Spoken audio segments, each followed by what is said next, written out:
slander. Yeah. That's just a lie. Yeah. Nice shirt. Slander means thanks. I was I was tempted to just start taking this off and just keep until you said something. I would have been like,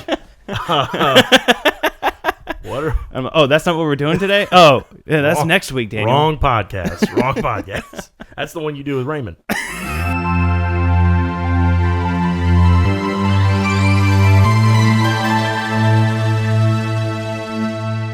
What's going on, man?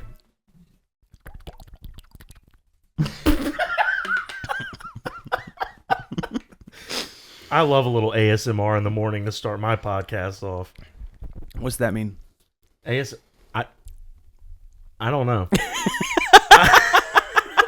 I mean, even if you don't know the acronym, what is it? Yeah, I mean, like it's. I know what it is. You just made me realize I don't know what it means. Or I guess like audio.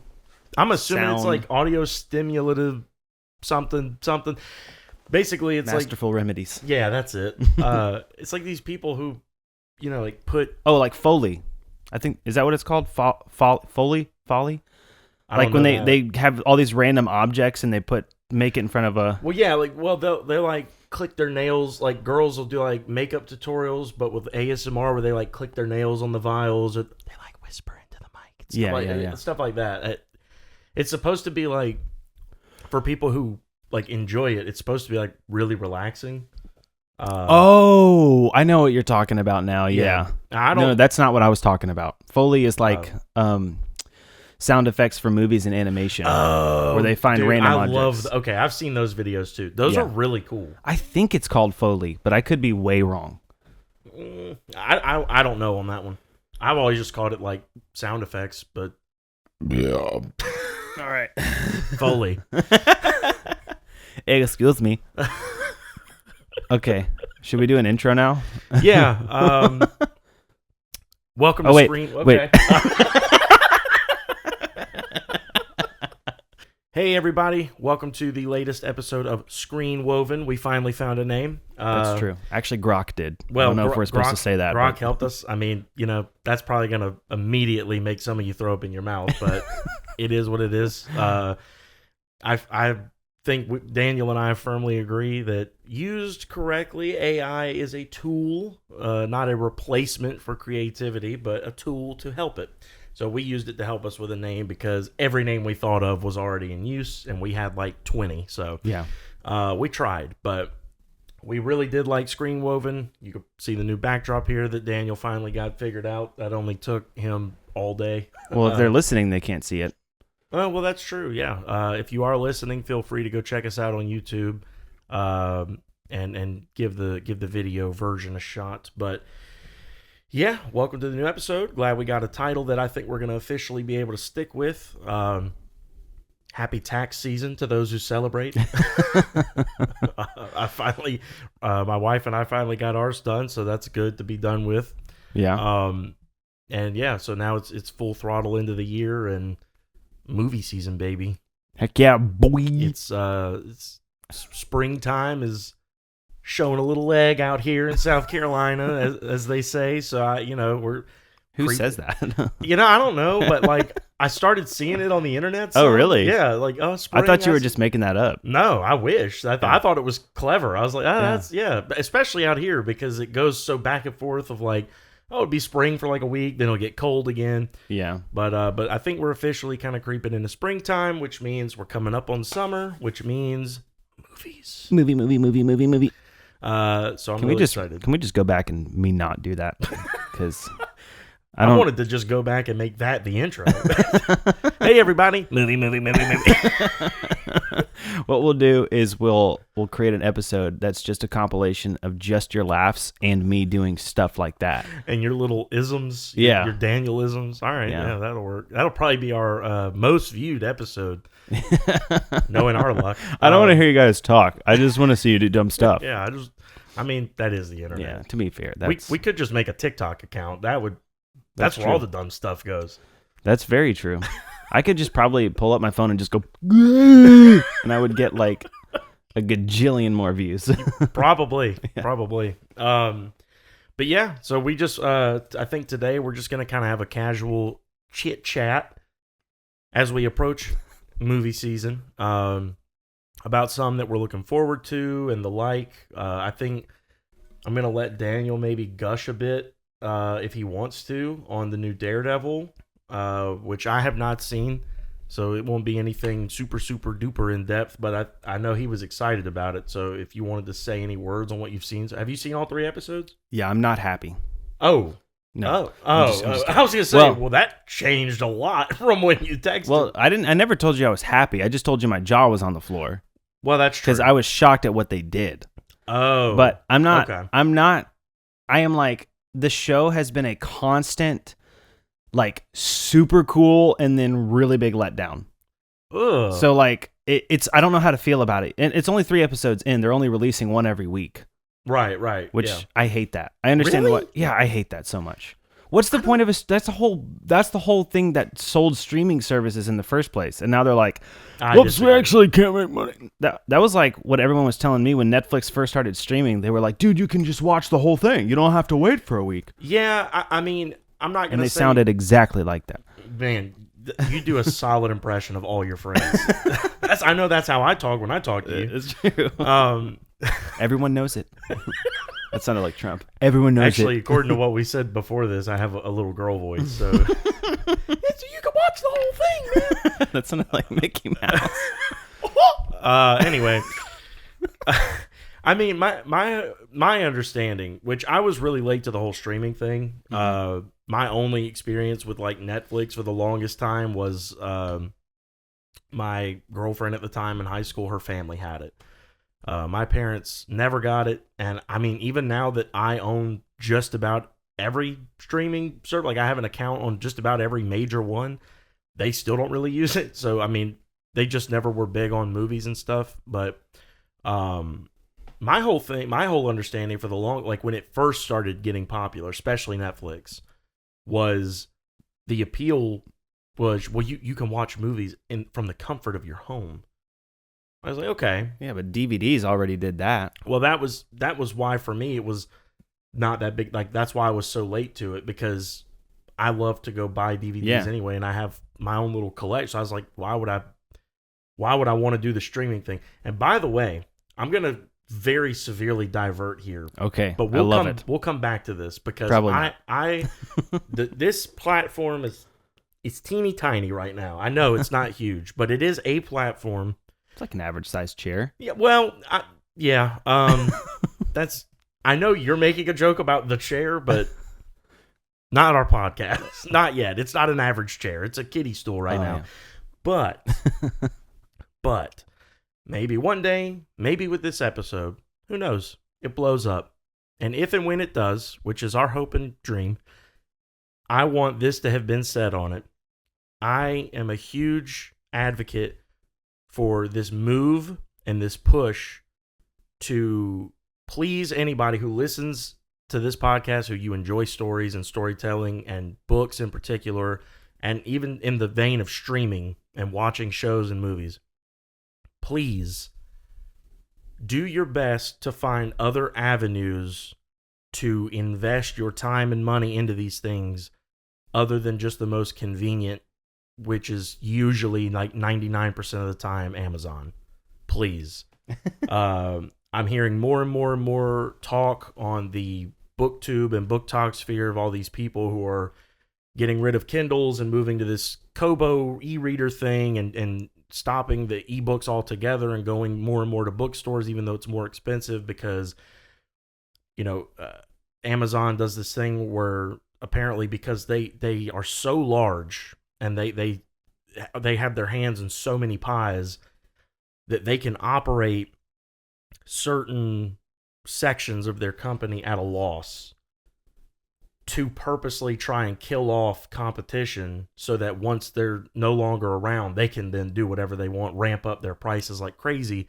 And it's already been seen with, I don't remember the name of the main competitor they had, but it was a baby diaper thing, and Amazon started doing diapers, and they like sold them so cheap. They were literally taking a loss on them to get rid of this other competitor. And then as soon as they were gone, they bought them out and like ramped up their diaper prices like crazy. And Yeah. It's happening. Like people are saying left and right. It is happening right now with books. Yeah, 100%. It shouldn't even be legal because monopolies are against the law. Yeah. So I don't know why. I don't know how, but like this is actually one of the things that like people are saying it's a good time for the indie artist, like the indie author and the indie. I don't actually fully think it is. The reason that they say that is because all the power used to be held by the record labels and the publishers and all these people who had these big barriers to entry into the thing that you wanted to do. And now you can just do it yourself, upload your own book to Amazon, and if people like it, they'll read it. But the problem is, instead of having like 10 to 20 different record labels that are running the mainstream music, because it used to be like, especially when I was in high school, you had major record labels and indie record labels and then some record labels in between for all different kinds of genres. So there was a lot of avenues still.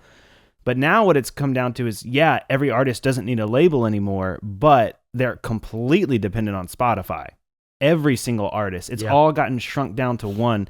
Spotify has actually been, from my understanding, fairly decent toward artists. So they're not like, it's not like they're doing the Amazon type thing. Right. But they definitely have a monopoly on the music industry. Yeah. I mean, to some extent, their only real competitor is Apple Music. Yeah. I mean, I know Jay-Z tried to open up Tidal, but I don't even know if that's still running. Much less is it nearly on the level of Spotify or Apple Music. Not that you're going to hear me complain that a billionaire couldn't get his streaming service, up there, and it might be doing fine. I don't know. I don't have like numbers on it, but yeah, I agree with you. It's similar.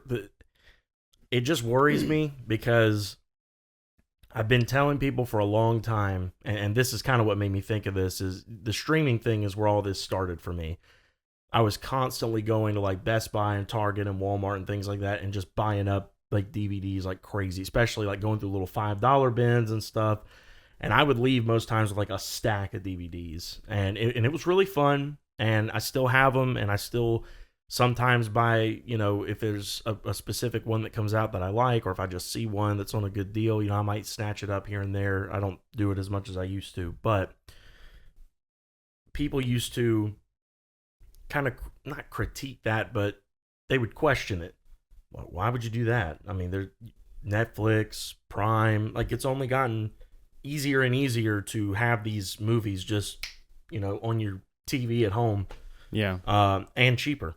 I mean, usually it's cheaper. Like I can rent a movie on Prime for like $2 and have it for a day or two. And a lot of them you can even buy for $3, $4, $5. And I mean, especially if they're older. Dude, movies. You must have a different Amazon account than I do, because like the cheapest movies I've found on there are like $15.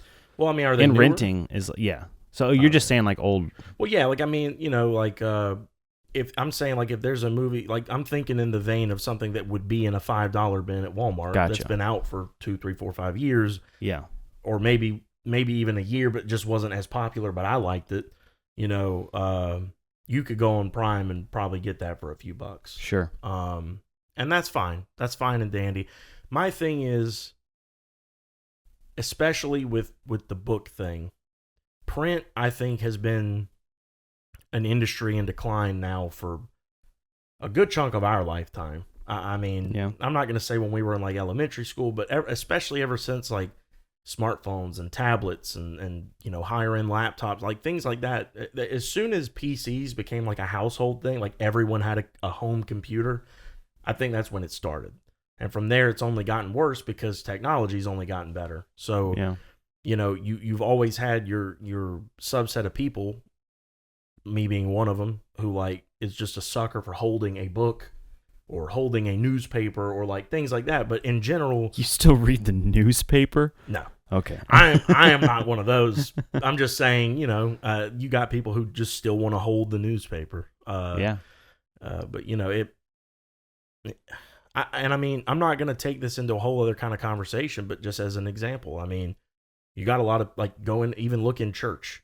A lot of people just have their Bible on their phone now, or bring in a little tablet or what. I mean, it's everywhere. I mean, it's not, it's literally in everything. And it just kind of, it freaks me out because I was so ignorant to it and it was so in my face. And then now that I've heard these few people be like speaking out about it on TikTok and YouTube, I'm like, oh my gosh, like that's a good. I never thought about that because like that's really happened with me, where I went to like Books a Million and saw like, for example, I've told you I've never read or watched the Lord of the Rings. I really, really wanted to because I mean, as someone who's been getting more and more into fantasy, I know that's like a classic, and I really want to read it.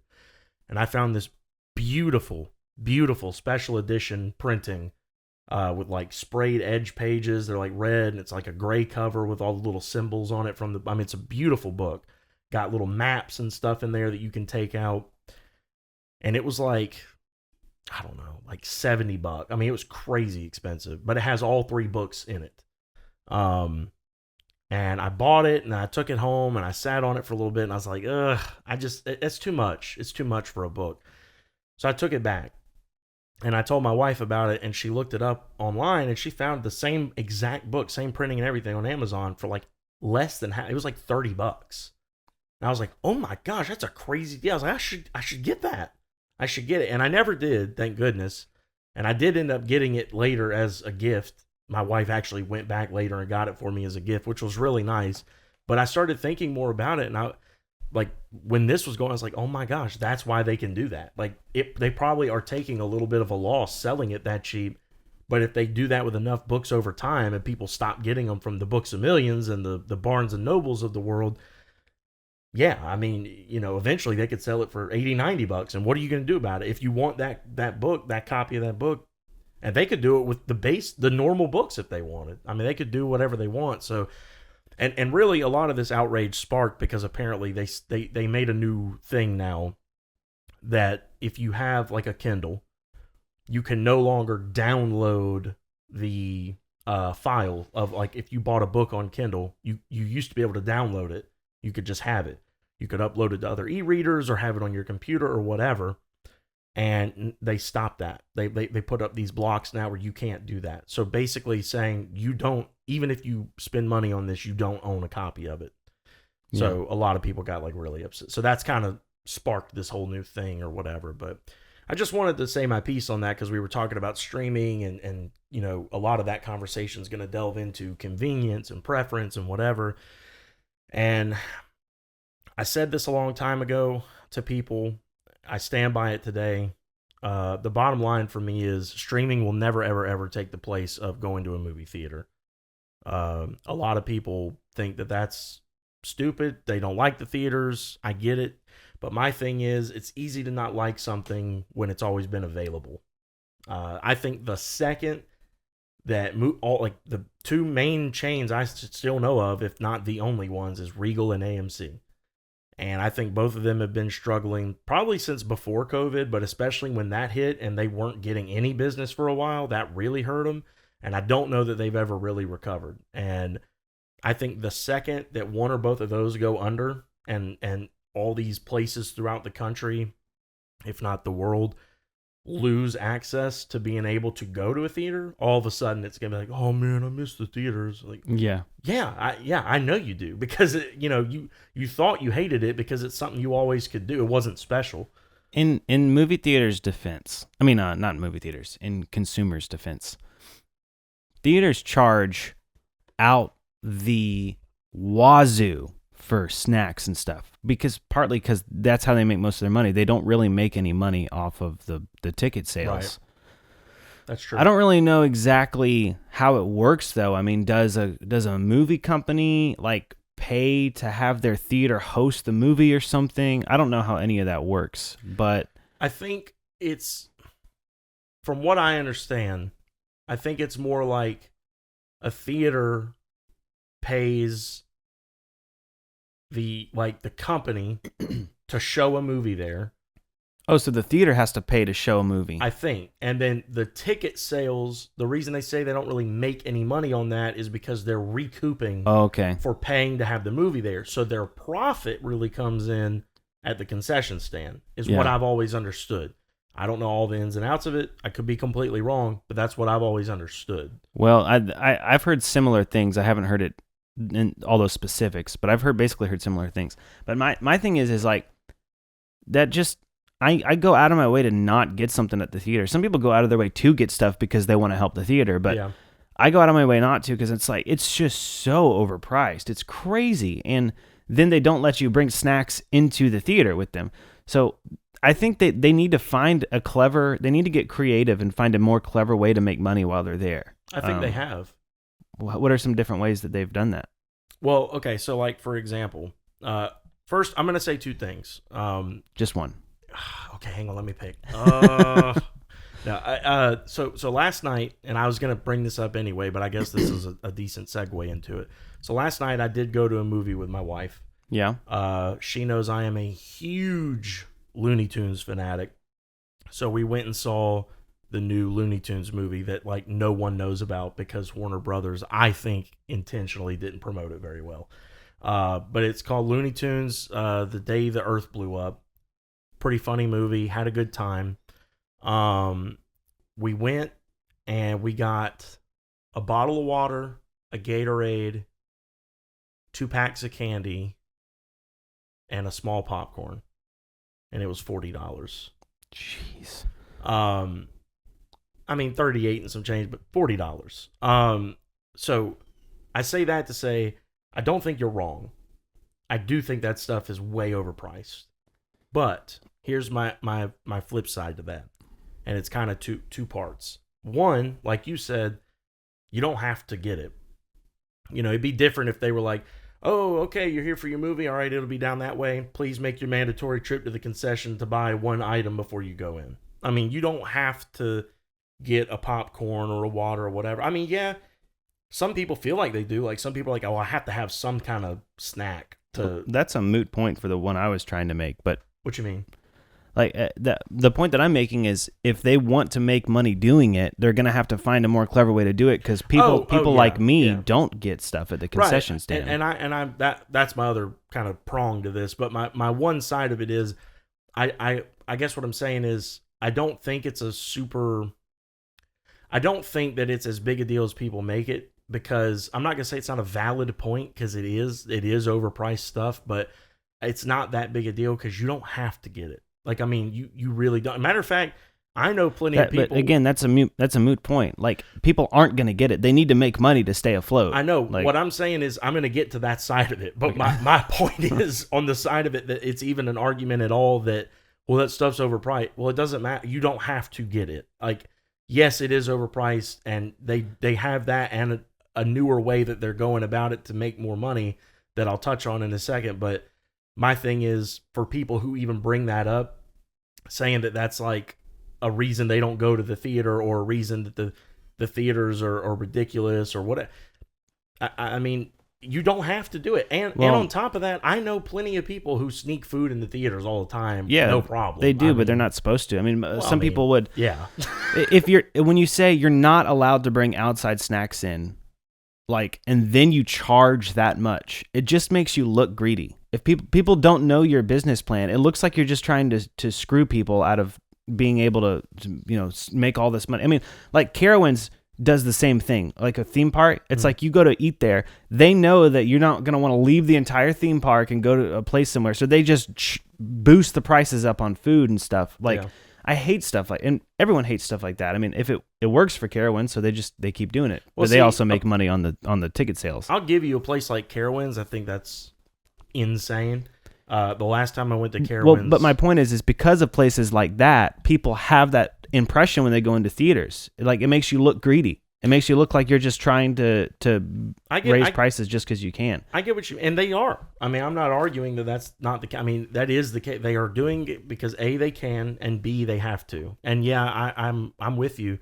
I think if you don't know the business plan, and I don't think you should have to know someone's business plan, like that shouldn't be required learning or whatever. But I mean, if you don't, yeah, it looks a certain way.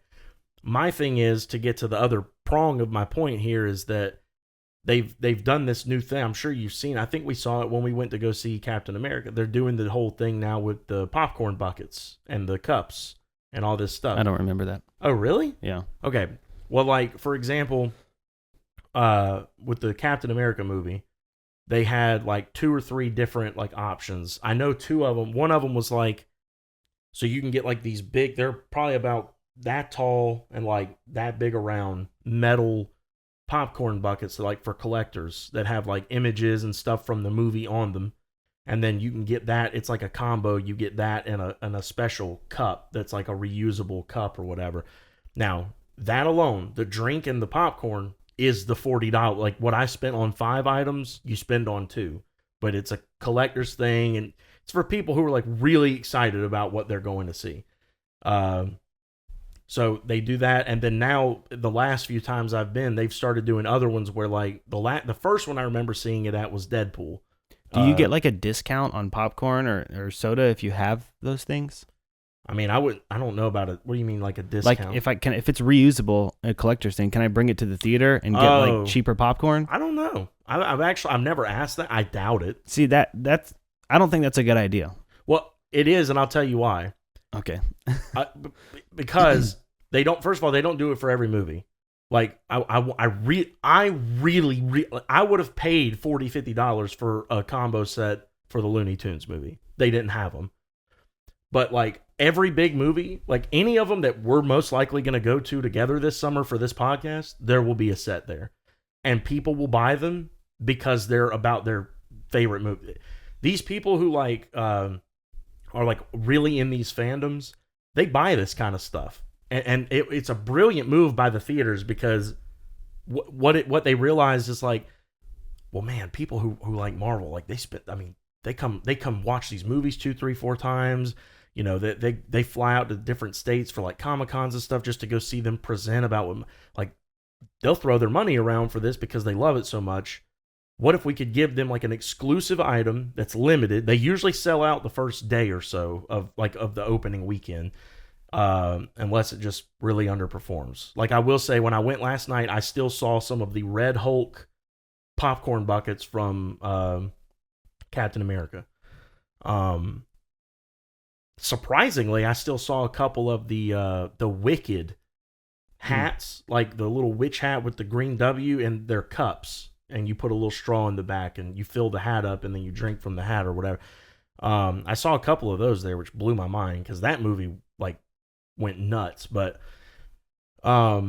it's brilliant because yes, it's way overpriced, but my wife and I love collecting them. Like I know we have one from Avatar, the second Avatar movie. Ooh.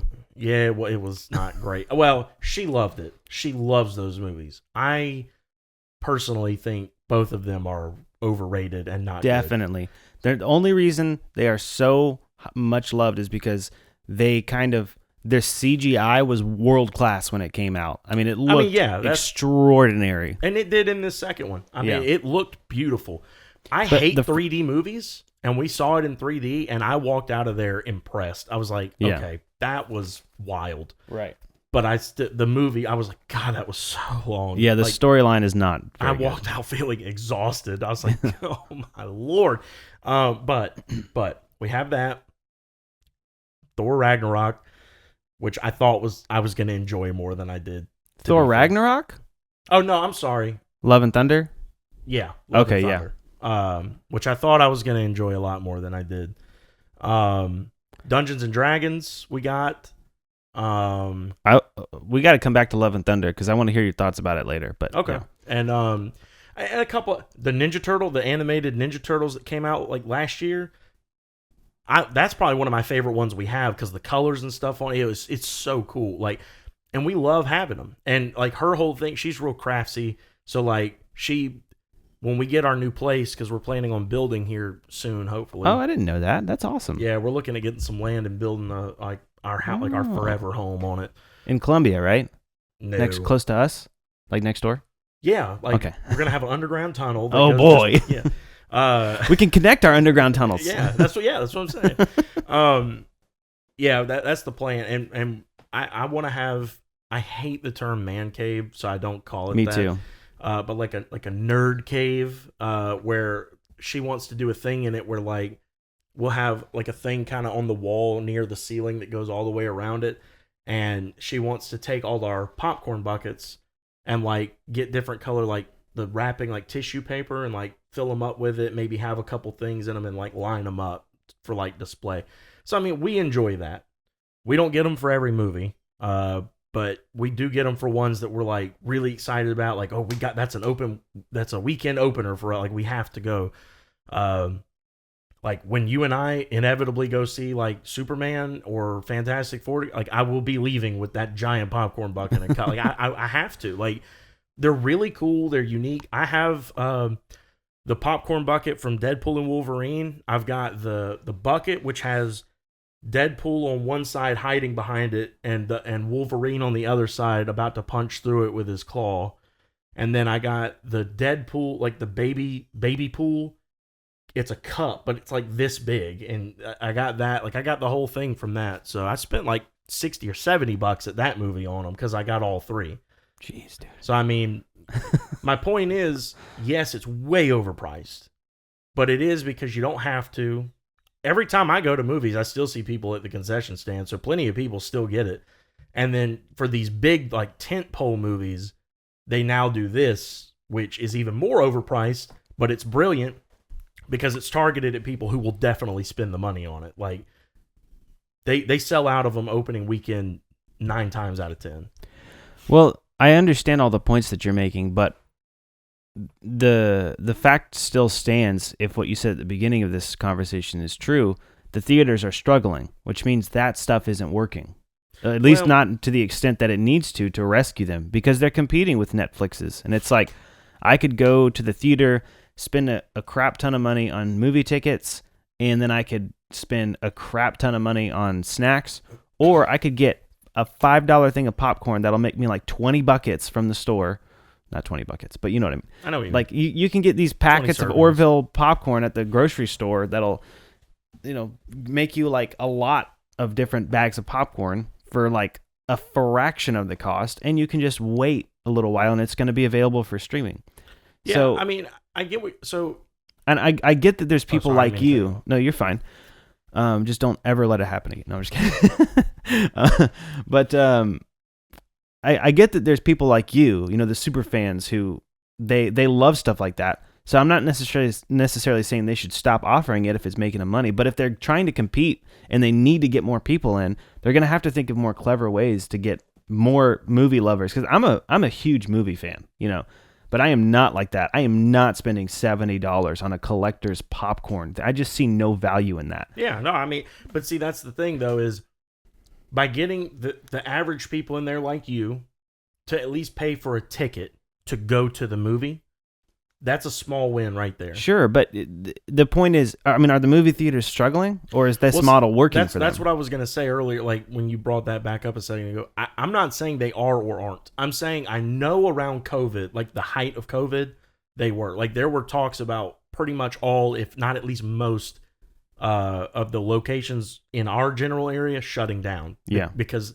we're already not in a super dense state where it's like tons and tons. I mean, we're growing, but like we're not Texas or California or anything. I mean, like we just don't have that kind of population. So they already weren't like their top, we got to keep the South Carolina theaters open. Like it's never been that.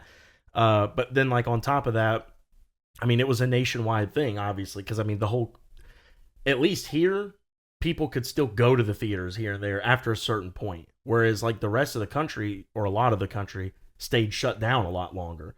So your places with more population, like your Californias, your New Yorks, your Texas, they were shut down a lot longer than South Carolina, from what I understand. So like it really did hurt the business as a whole. Now, we're 5 years removed from that, which is crazy, but we're 5 years removed from that. I'm not saying they are or aren't still hurting. I don't know. But my thing is, it seems like they are, just from a observational perspective, but I don't have any data on it. If you're basing that off pricing, though, I mean... No, I'm not saying just because of what the cost is. I'm just saying I don't see, like, my circles, people who used to go to the movie theater all the time, like, nobody really goes anymore. And, like, I drive by them. They look run down. When I've gone to see movies with you, there's way fewer people than I remember for big blockbuster movies.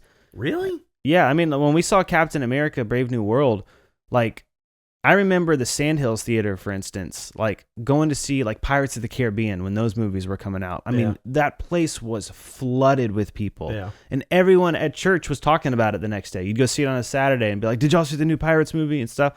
there's just not that excitement around it anymore.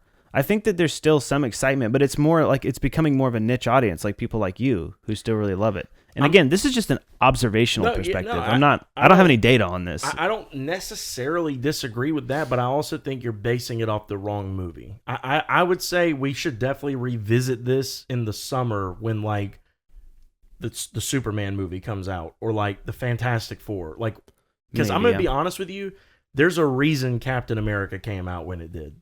There's a reason. Movie release patterns suggest that some of the weaker or like fringe kind of like could be a big deal, but like probably aren't going to have the same draw. Basically, I'll put it like this. There's a reason Marvel didn't take up one of their summer blockbuster slots with Captain America 4 instead of Fantastic Four and like Thunderbolts. They seem a lot more confident in what Thunderbolts and Fantastic Four are going to do, which is why they're coming out in May and I think June or July. Because like May is when you're really going to start to see a lot of the bigger releases. Kind of the end of spring, we're starting to get into summer, and summer is when they put all the big, not just Marvel, everyone puts all the big stuff out. They put their best foot forward because people are on vacation, schools are shut down for a little bit. You know, people are looking for a big blockbuster movie to go see. That's why, you know, all the like Godzillas and the the Jurassic, I'm pretty sure this new Jurassic World, like soft reboot, whatever, sequel, whatever it is, that I'm pretty sure that's a summer release. Like people just expect to see those kinds of names in the May, June, July slots. Well, that's fair. I would like to revisit it then, but even what you're saying to me is like, those movies don't seem to have nearly, for one, every single one of them that you mentioned are all either reboots, remakes, sequels. And I mean, I'm opposed to the Jurassic one because I'm so tired of those movies. But, like the MCU, I think the way they're doing it is unique enough where I am excited about it. But still, a lot of people are just tired of superhero movies. Like, back in the day, it used, like I said, like Pirates of the Caribbean, like that was a new type of thing, and people were talking about it, and they were like, "Have you seen that new Pirates movie?" You know, there was a lot more stuff like that. There was a higher demand for like new, fresh ideas to be released in movies. I mean, we were like, for instance, School of Rock is a really good example of this. Like, that's such a unique idea for a movie. Like, this grown man ends up, you know, he's like kind of this rock star, like failing wannabe rock star. And he gets these elementary school kids to start a band with him and do like it's a great movie. And it's like, I'm not saying you never see it anymore, but you see it. It's rare when you see it. And there seems to be less excitement around that type of movie. It's all I'm saying is it seems to be forming down into more of a niche of people who want things like the MCU. They want more MCU type stuff. Well, I mean, so, and to kind of keep this semi on topic too, we're also still talking about streaming here. Like, this conversation's kind of spawned from that. So yeah. I'm going to bring it back to that for a second and say, part of the blessing and the curse that is streaming services is that as they've gone on, what they all started to realize is, or pretty much ever since Netflix had competition, we'll put it like that. Because when Netflix was just Netflix and it was the streaming service, because if you remember, they started out as not even streaming. It was DVD rental. And then they moved into streaming, and it was new ground. Yeah. For a while, what did people go to Netflix for? Oh, man, they got Friends on there. Oh, man, The Office is on Netflix. Oh, man, they got this. They got look. Oh, they got that old movie. Movies and shows that have already been out. As soon as Prime, Apple TV, Disney Plus, Peacock, Comedy Central Plus, I mean, you name it. There's a billion. I mean, you name them. As soon as they all started coming out, then you start to see Netflix do what? Oh, man, we need to come up with something that no one else has. Netflix originals. You get a bajillion. I thought those came out before the other. If anything, it was close, and I promise you, if it was, if any of them came out before a different streaming service opened up, it was because they knew it was coming and they were trying to get ahead of it. I promise you. And what's happened is we've seen them get better, because when they started out, they were the only one doing it at first. Yeah. And they were not always good. Do you think that Stranger Things was the first Netflix original that really got people talking? Oh, they got, yeah. I thought you were going to say, was it the first? I don't think it was the first one that got people talking. Probably. Yeah. I can't think of a bigger, like cultural, is zeitgeist the right word to use here? That springboarded a whole, essentially genre of film and TV. You see, actually, this is, I don't mean to cut you off or take away from what you're about to say, but this is actually a good example of what I was talking about. Stranger Things was an original idea.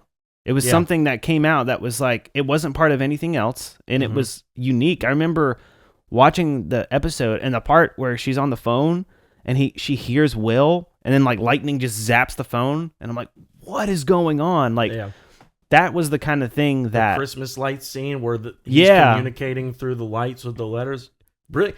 Yeah. The first I haven't seen all the show. I've seen, I think, the first 2 seasons, and I know the first season at least was brilliant. I mean, it was brilliant. I'm not saying it got worse as time went on. I haven't seen it, and I know it still has a huge fan base. I just kind of fell off of it. But I did not. I stopped watching after the first episode of season 4. Oh, really? You made it that far, and then you just didn't like something they did, or it went from. They kind of towed the line a little bit in season 2, and I didn't like that, but it was still overall a good season.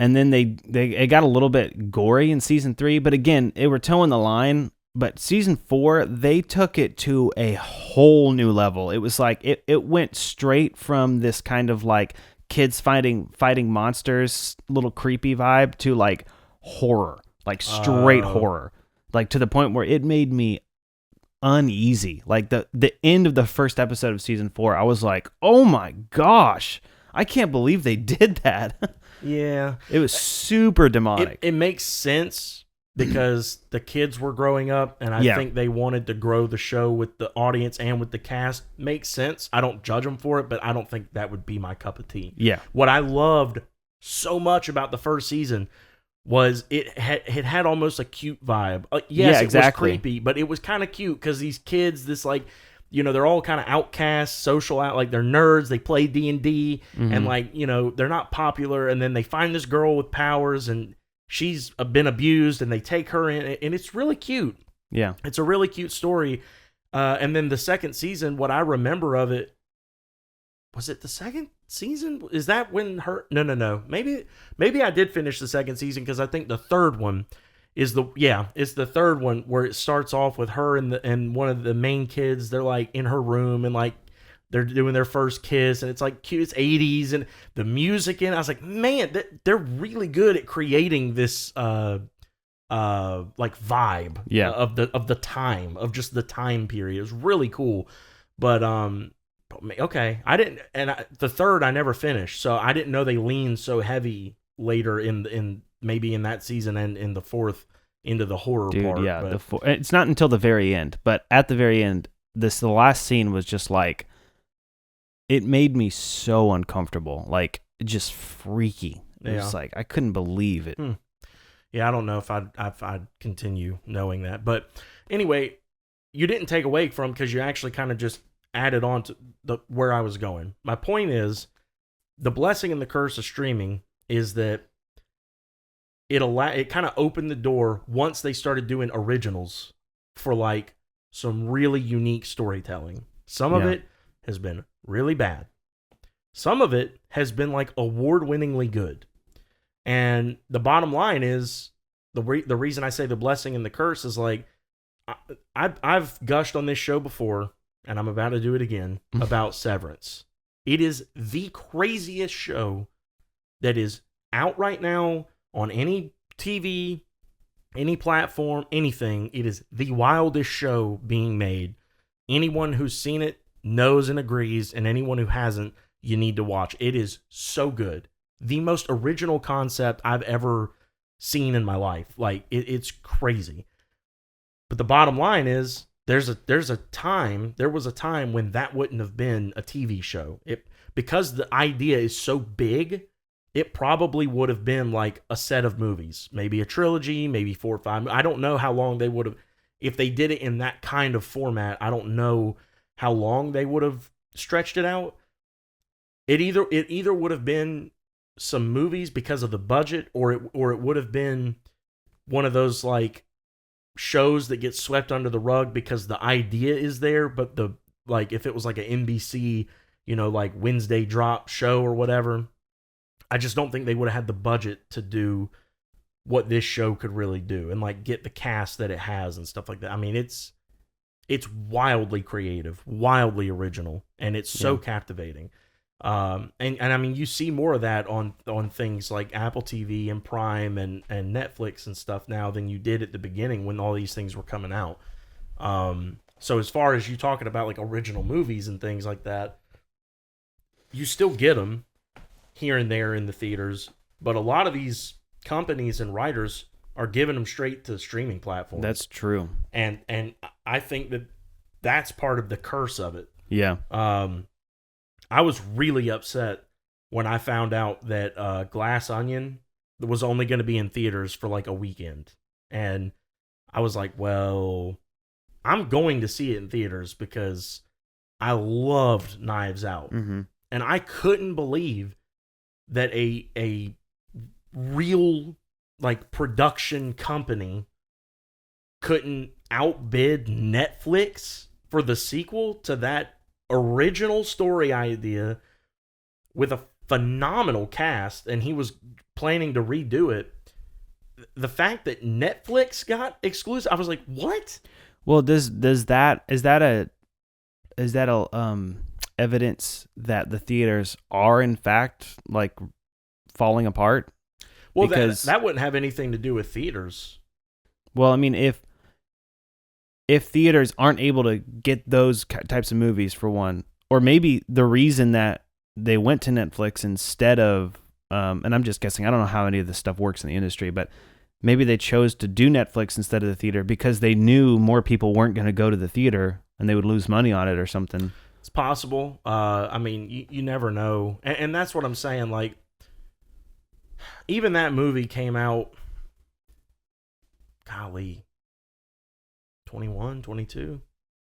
Something like that. I don't know. Because I know the first one came out like before COVID, like 2018 or 19. Yeah. So that one came out, had to be like 21 or 22. But that was still close enough to the time where like a lot of people just weren't going to theater. And it could have just been a sign of the times. I don't know. But I will say, even at that, it blew my mind. I was like, like, people are begging for original content. And yes, this is a sequel, but I mean, there was only one returning character in it. It's a very original kind of like mystery storytelling that's like borders on parody, but it's not. And I mean, I just think the first one was so brilliant. I couldn't believe that the second one got exclusively bought out by Net. I mean, I just couldn't believe it. It's probably a combination of there's a, like, younger people don't want to go out and do things. I mean, that's just, there's a combination of that, and there's a combination of the big companies are feeding into that too. It's like this, and like, I think I heard somewhere that like a lot of young people, like a way smaller percentage of like teenagers are even getting their driver's license now. Like, they don't want to go out and do things. They want to just sit on their phones, and I mean, sit and look at their phones. Yeah, like, my phone feels comfort. Who needs to drive? Yeah. But got a text. Yeah. So it's probably some kind of combination of all of that stuff. I mean, yeah. I mean, I'm not arguing with that. Yes, you are.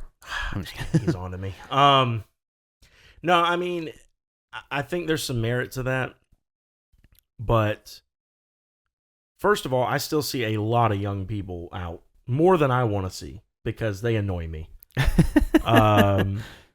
But I still I see young people out too, but I see them out doing this. Well, yeah, I mean, even when they're in groups with each other, they're doing this. Yeah, and they're talking about Snapchat and TikTok and all that stuff. Don't get me wrong; it is a different generation.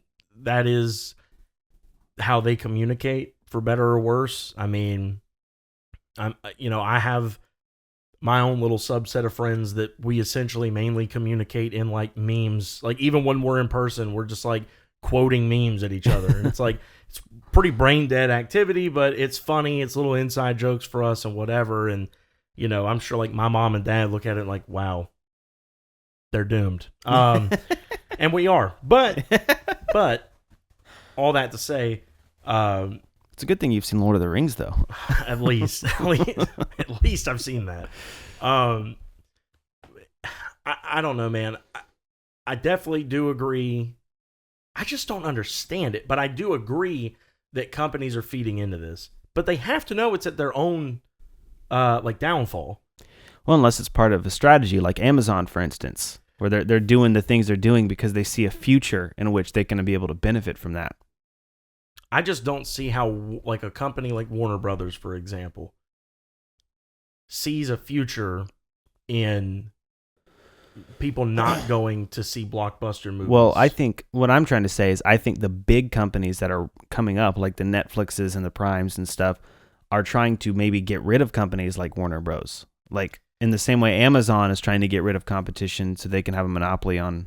I don't disagree. I think they would probably love that, but Netflix is not doing so hot themselves. That's why they keep upping member prices and stuff and cracking down on account sharing, because that's just a dumb move. It's like, well, we're losing people, we better jack up our prices. You would think so. I've always thought that too. But the company I work at, which I'm not going to say their name because legally I don't know. I mean, this was public record. Like, I mean, it was a public thing that happened, but I don't know the legality of me saying what I'm about to say. Maybe I shouldn't say this. I don't know. I'll put it like this. I don't want to. Be really funny if you just worked at a mom and pop store down the street. Yeah. I don't want to say what I'm gonna say. I'll just put it like this. I'm gonna change my. We're gonna pivot. I've always agreed with that train of thought, but then I will say there are companies that I know of for a fact, plural, not just the one I work at, but like it's become a thing where like the train of thought kind of somewhere along the line in time became, we're losing business, so what we're going to do is we're going to jack up the price, because it's kind of twofold. A, we're going to make more money from the people that stay with us, and B, at least in certain cases, I know for a subscription this doesn't exactly hold, but the idea seems similar.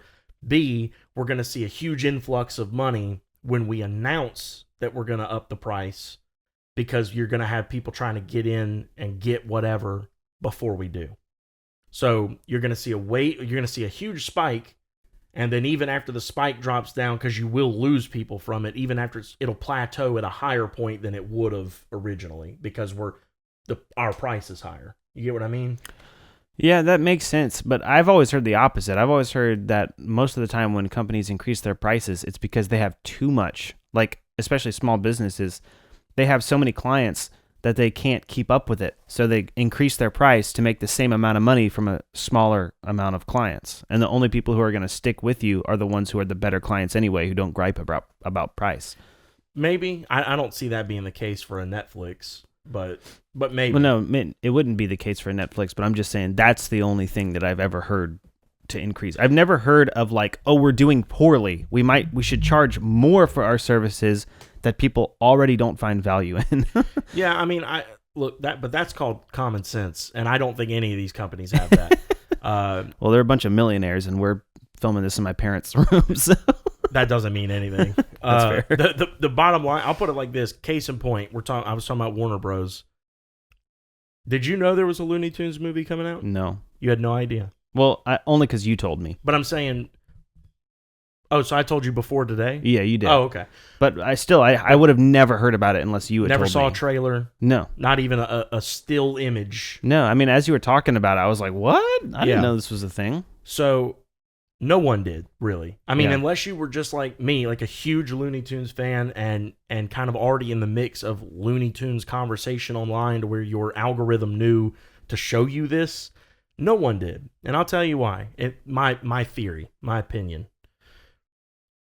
A little while back, like last year, middle of last year, Warner Brothers, God, was it last year? Might have been even earlier than that.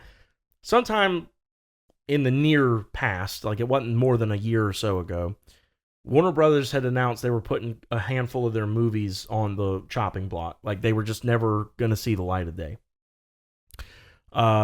Two that were like specifically known, that it made a bigger deal, a bigger splash, was the Batwoman movie that had been completely shot. I think it had even made it through post and everything. Like they were test screening it already, and they were like, "Nah, we're not putting Why? it out."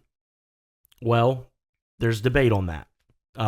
Some people say it's because they just wanted the tax write-off of, we put all this money in this movie, it's not going to make us any money now because we're not putting it out. And somehow, some way, say some shape or form, I don't know all the ins and outs, but for some reason that becomes a tax write-off for a production studio. I mean, it kind of makes sense, but obviously it could be exploited, which is what I think happened. So a lot of people argue that. Sorry. You're good. And then some people argue that there were genuine reasons and concerns to scrap it because they just weren't happy with the finished product. Now, I'm torn because with the Batwoman movie, I can understand that. I could see where that. How many people wanted a Batwoman movie anyway? Well, first of all, that's true. But second of all, even people like me who, if it looked good enough, I probably would have gave it a shot. I mean, I like Batman and stuff, and Batwoman's a cool part of the Bat family. I've been begging for them to expound on the Bat family a little bit in movie form, and they never have. So if it looked good, I probably would have been interested. Now, would it be like a opening weekend, go get my $40 popcorn bucket drink combo kind of movie? No, probably not. Not for me. But I would have been interested. However, on the one hand, I say that, and I'm like, maybe it just wasn't good enough. I could see that. On the flip side, the other movie that has made the biggest splash, and maybe it's just in my circle, because I doubt the general person's heard about it, but was a Looney Tunes movie that they had completely finished. There are, like, to this day, every few months or so, you'll see a new still image get leaked online somehow. I don't know how. And it's clearly been through post, because it was kind of like in the vein of Space Jam or Back in Action, where it was real actors but with the Looney Tunes. And in these still images, the Looney Tunes are already like superimposed into the film. So like it's been through post. It made it through the whole process. And they shelved it. And it to me, it was a really interesting, unique story that I think a lot of people would have found funny and entertaining, at least from a family film standpoint. I'm not going to say it would have like blown up, but I mean, people look for films they can take their kids to and still enjoy. And Looney Tunes has always been good for the adults and the kids, because there's some jokes in there the adults are going to get that it makes it enjoyable, but like it's innocent enough for kids to go have fun and just laugh at the cartoons being silly. And the whole premise was, it was Looney Tunes, Wile E. Coyote versus Acme. And it was Wile E. Coyote suing the Acme company for all the like faulty traps and stuff like that he had used throughout the Looney Tunes canon to like try and catch Roadrunner, and they all like backfired on him or got him hurt or whatever. And it was a funny little story, like a court case between him and Acme.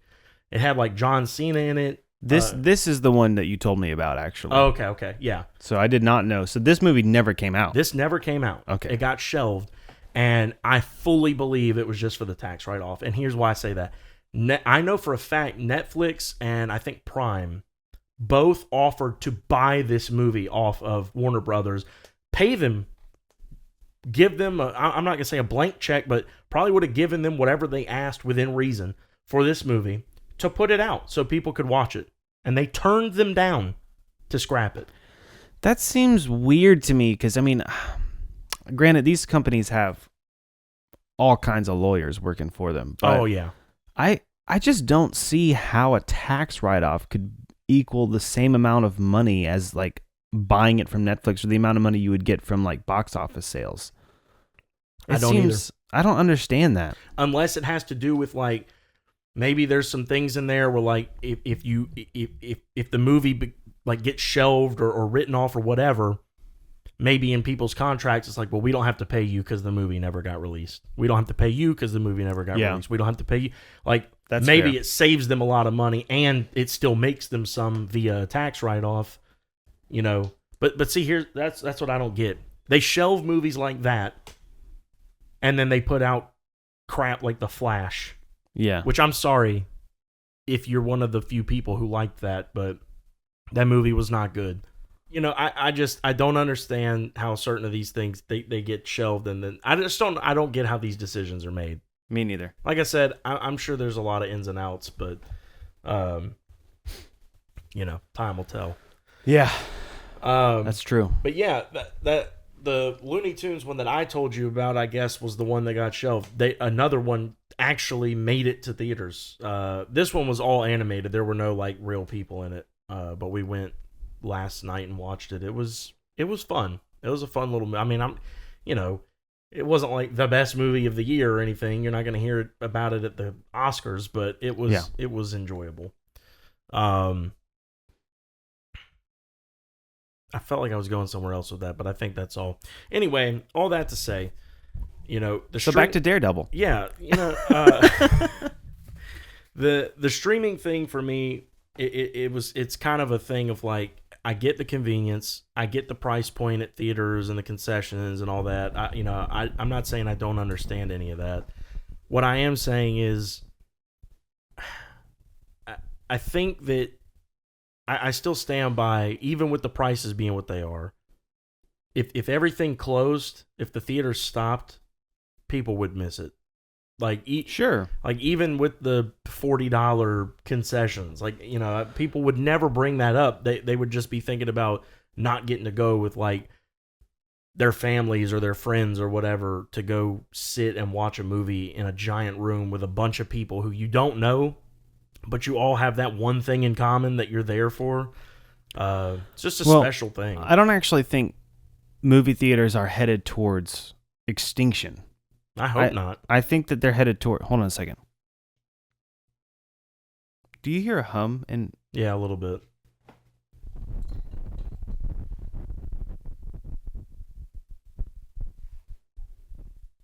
Might be time for a new cable.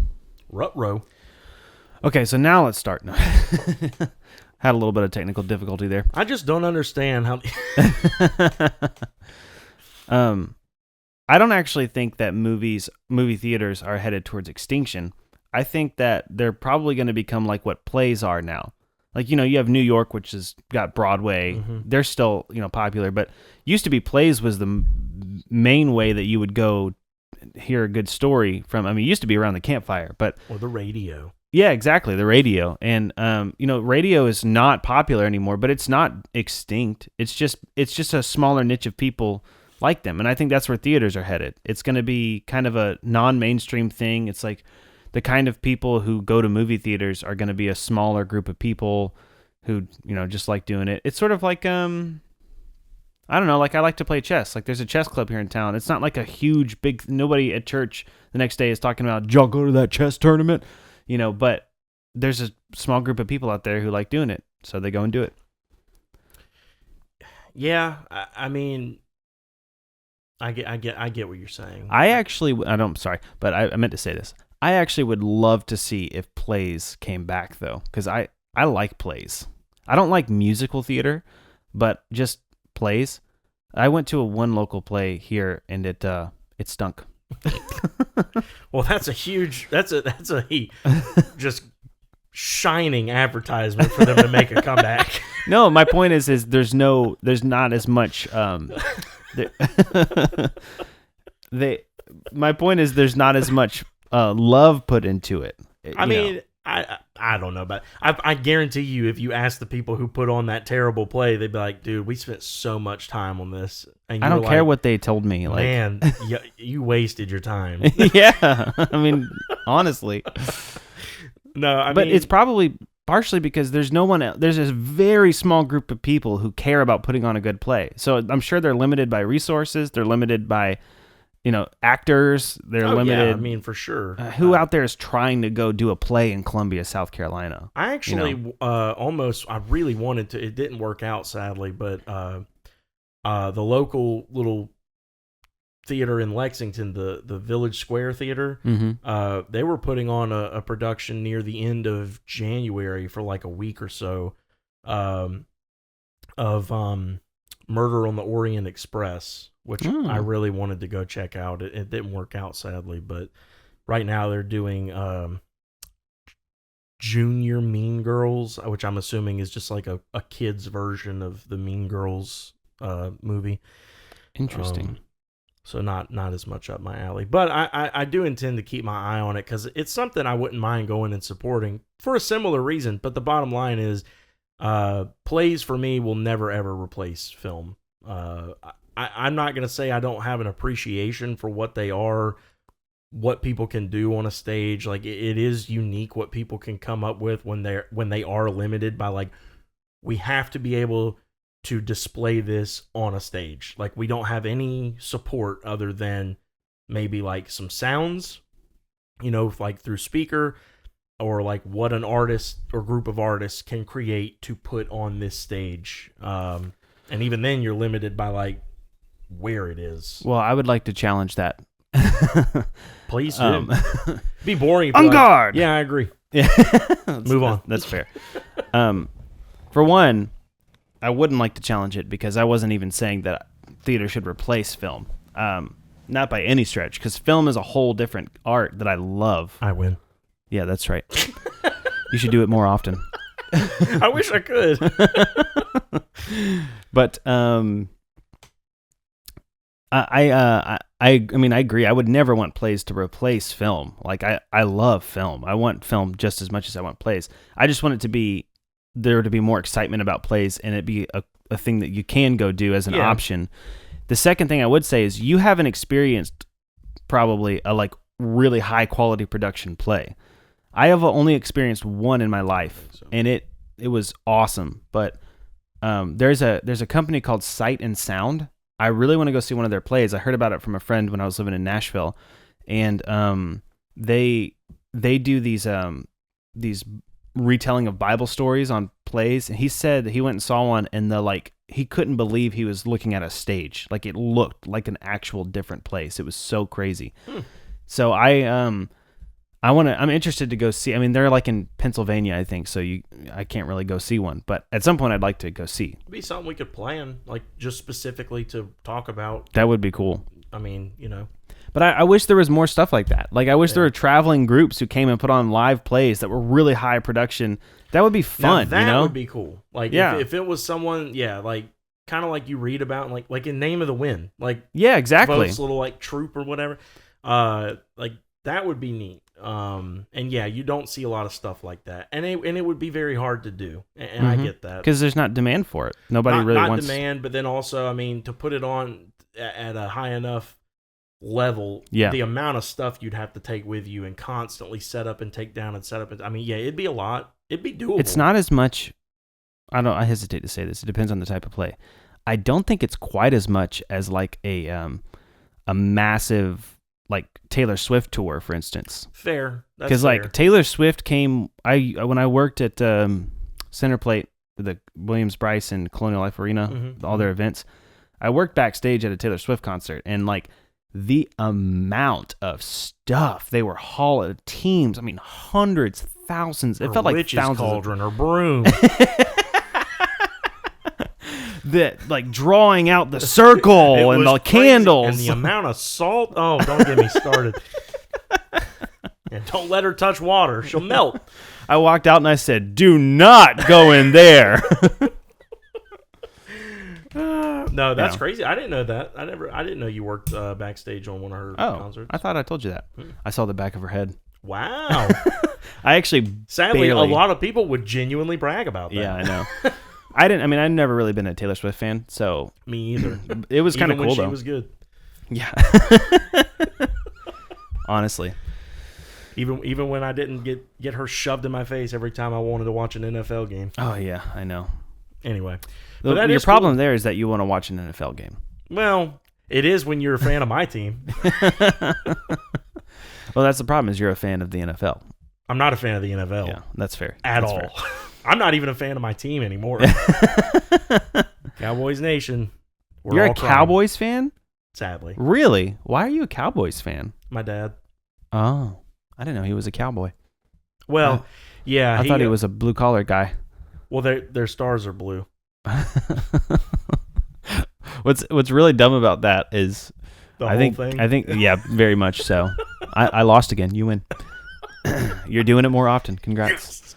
What's dumb about that is Cowboy probably is like the most blue collar thing you could possibly do. Yeah. No, his dad was a Cowboys fan, and so he grew up a Cowboys fan. So I grew up a Cowboys fan. The thing about it is, when they were growing up a Cowboys fan, it was kind of a good thing. For me, it has kind of sucked my whole life. So I'm not appreciative of it, but I will carry on this terrible tradition. There you go. You're used to being a Gamecock fan. So yeah, I mean, you got a lot of practice. And honestly, that's worse because I care. I don't care about the. I mean, they could do whatever with pro football. I enjoy watching it here and there, but mainly just to see like some of the kids I watched in college like play in the pros. But I mainly care about my Gamecocks, which that's I will say is turning around. No, it's not. What? They say that every single year. Oh man, they had a much better season than I anticipated them to this year. But Sellers was the reason that bowl game was lost. And it's I thought you were gonna say a way different statement. That's why I was like, yeah. No, dude, he's not good. I disagree. Well, that's every Gamecock fan disagrees with that, and that's why we're never gonna win. I wouldn't say they all disagree with that, and we're not going to turn this into a whole thing, but I will say he's the first time in my lifetime I can ever remember us having a quarterback that's preseason hype for a Heisman. Oh, okay. Not to mention almost took us a team that, by the way, anyone who has anything to do with like college athletics or Vegas stats or anything like that had us winning less than 5 games this season, and you could say he's the reason we lost the bowl game, which I disagree with. He is one of them. I will give you he did not have a great game, but he's not the reason. We were a drop touchdown pass from winning and 2 missed field goals from winning. But anyway, aside from that. It's because the field goals attempts were because Sellers couldn't get us in the end zone. He can't do everything.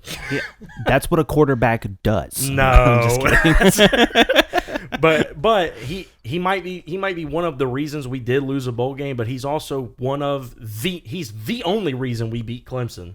Every point we got against Clemson. Well, sort of. I mean, he had to he couldn't throw it, so he had to keep running. I mean, he made it happen. Yeah, I'll give it to him. Happen, I wouldn't say he's the reason. I mean, he ended up making it happen in spite of getting in his own way. That was my. Here's the thing: we have no O-line, or had no O-line, and a very inexperienced receiver room that got better as the year went on. So we'll see. My point is, I care more about my Gamecocks than I do the Cowboys, and I do think that we were a game away from being in the playoffs this past season. I think we make it this year. That's the classic Gamecock fan. It is. We were this close. It is every single year. But you know what? I'm not someone who's ever going to say, you know what? I just don't care anymore. Because to me, like I talk to too many people like where I work and like my dad, and they're just so burnt out on the like almost success that they're just like whatever. Like I'll just believe it when I see it. I'm like, well, then you're not. What's the point? Why watch if you don't expect to win? What is the point to watch? I don't really watch. No, I'm not talking about you. I'm talking about like the people at work who do watch every game. Yeah, but then still, I'll give you that. I mean, like, what's the point? I'm kind of a casual fan anyway. I'm not like I love the Gamecocks in the sense that like my dad got us season tickets when I was little, so I have a lot of nostalgic value, and that was a lot of fun. But I'm not really a massive football fan anyway. So I'm a casual watcher, and I'm not. This is like not even close to anything to do with movies. I don't know. This last season was kind of a good movie for me. I enjoyed it. Well, you got to understand, I went the whole preseason telling everyone I work with that we were going to win 10 games, and all of them laughing in my face, and we almost won 10 I bet games. they really laughed at after the first game with Old Dominion. Oh yeah. Yeah. Oh yeah. 10 games up. Because I thought the season was over after that. I was like, a lot of people did. Yeah. A lot of people did. I wasn't happy with it. Like I'm unbiased enough to know when we had a bad game. The bowl game, and not just because we lost, but even if we had won, was not a good game. But you lost your OC, you lost your starting running back, and you lost one of your biggest weapons on defense, and one of your other biggest ones only played a half. So I mean, we were playing at somewhat of a deficit. I mean, it is what it is. But end of the day, I think we're gonna look pretty good this year. All right, I hope you're right. Can I explain a couple of things about Daredevil? Because we never did go back to that. Yeah. I mean, like I said, I haven't watched it, so I know you're not gonna spoil it, but just I'm gonna spoil it. Oh, okay. I'm just kidding. Well. No, no I was spoilers. Just gonna say for them, don't expect it to get.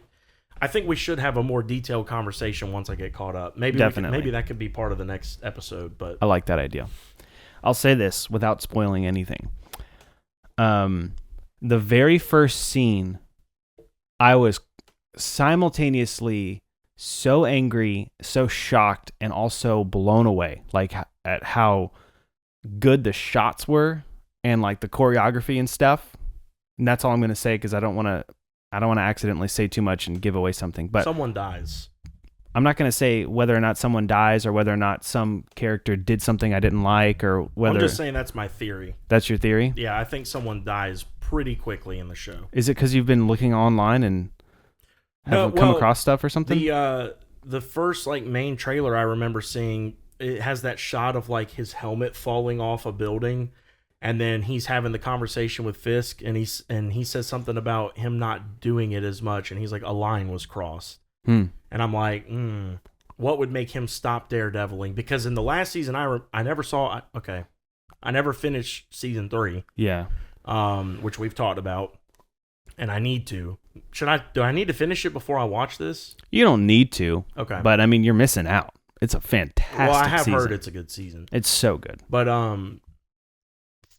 from what I remember from season 2, the two people he cared most about in the world pretty much wanted nothing to do with him when they found out what he was doing, and he still didn't stop. So I'm like, well, what would make him actually stop? And I'm like, someone had to die. And I can still only think of 2 people it could be because he's not very close with many people. Or dun, dun, dun. Someone could have done something.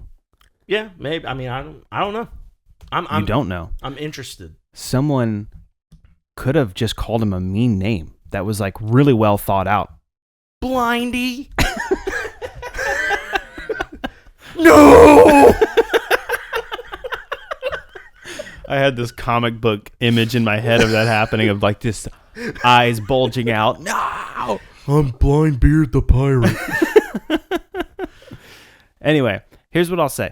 It's such. I can't decide how I feel about the show because it's this constant I'm really disappointed in that. But the way they did it and stuff is it's really good storytelling, and the way they film it, they even filmed it differently than the other Daredevil. It still feels like Daredevil. It doesn't feel like it's not true to its roots, but it feels like a Born Again type vibe. The cinematography is so cool, and the way they film the fights and stuff, so awesome. The filming is really, really cool. I don't like the way certain characters have gone, and this is a very minor spoiler, but you probably have already guessed this from the trailers. I kind of figured this from the trailers too. I really don't like that they're setting up Wilson Fisk again to be the big baddie. How many times is Daredevil going to have to defeat him before he's actually defeated? Well, that's kind of the thing with he never is. Yeah, but I mean, maybe it's a comic book thing, but I don't like that. It's Daredevil's defeated him. Yeah. Another problem with it though is at the end of the 3rd season, they set it up for there to be another villain to show up, and that villain has played a very small role in this new season. Muse? No. Oh. Bullseye. Oh, Bullseye. And that villain played a super duper small role that I still don't even understand what the purpose of it was fully yet. Now, granted, we're only 3 episodes in. I was going to say, you're not even halfway through, I don't But think. they haven't even called back to it. It's They sort of have, but they haven't mentioned Bullseye at all, really. Well, okay, I will real quick. While I'm not trying to completely derail, if you want to continue, I do want to hear more. But I want to say on that note, keep in mind too. Originally, this was going to be like, I feel like 16 or 18 episodes, and then they cut it, and they were like, what we're going to do is we're gonna put out season 1, and it's essentially going to be like 8 episodes or 9, something like that. And then we're going to do season 2, which is really going to be the back half of what originally was going to be season 1. They've already started it. Like, they're only 3 episodes into putting this one out. They've already started season 2. So even if this season ends in a way that kind of feels like, ugh, man, like that wasn't a whole story. It was never intended to be. For ease of shooting, and I think the strikes and stuff might have messed them up a little bit too. I'm not sure. They cut it. Like they're still doing the whole thing, but they're doing it in 2 parts. So, I mean, I'm not saying that's just like completely excuses everything, but I'm just saying keep in mind that like this is supposed to be a really long season, even though it's only going to be about this long. So yeah, there might be a few things that like they throw in here, and then maybe they don't call back to for like a while. But in the grand scheme, like in a 2-season arc, it's gonna be a big deal probably. We'll see. Yeah, we'll see. It could be that they turn all this around as the show goes on. And I will say, every episode has ended with a like super jaw dropping cliffhanger where I'm like, I can't believe they did that. Yeah. So that's been really good. But it's a mix of emotions. It's like really good and really intriguing, and then also really disappointing. Like, I'm tired of Wilson Fisk, and I was really hoping to get more of this other villain. And also, I hate his voice, the way he does Kingpin. It's so bad. And my wife and I were watching it. She pointed out that it sounds like the Cookie Monster, and now I can't unhear it. Every time he talks, it sounds like the Cookie Monster. It really does. I mean, I get it. I don't know, man.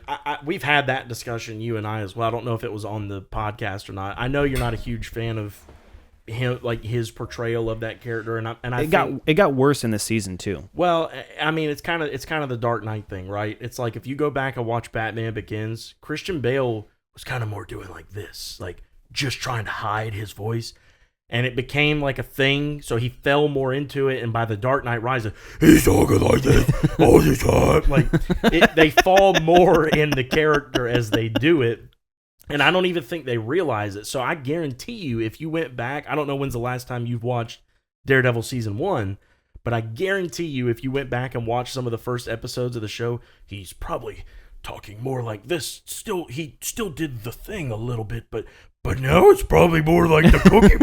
Like he probably fell more into it as time I'm went sure on. that's true, but I didn't like the way he talked from the beginning. But well, it took me some getting used to. I'm not a huge fan of that. I will say, I don't like his whole like almost grunting, stuttering cadence. I don't like it. It's like he's trying too hard to be this really sophisticated, like criminal. I just don't like his character. It does make me buy that he's twisted, because like only a psycho talks like that. I mean, yeah, but it's not threatening. Like if someone talked to me like that, I'm like, "You're the big crime boss, Cookie Monster." Like, yeah, and then he'd slam your head in a car door.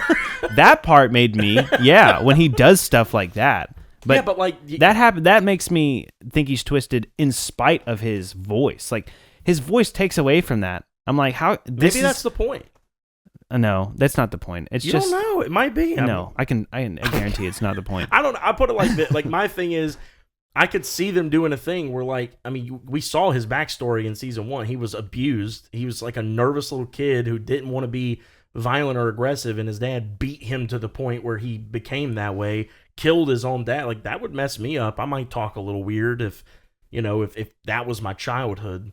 I mean, a lot of professionals relate stuttering issues to like a traumatic thing that happened when you were young and it messed you up so bad. Yeah, but I mean, if he had a stuttering or something, that would be different. It just kind of is a stutter though. It's not a stutter. I mean, it's not like a straight up stutter like that, but like the way his cadence is stuttery. Like not when he says words. I just think that he is trying too hard to deliver his lines. That's the way it comes across to me. And I think he's a good actor. I've seen him in other things that I thought he's done great with. Yeah, Magnificent Seven. I never saw that one. Or no. I saw him in Jurassic World, actually. Magnificent Seven. I was like, he did pretty good in Jurassic World. Yeah, he was okay in that. I didn't like his character, but...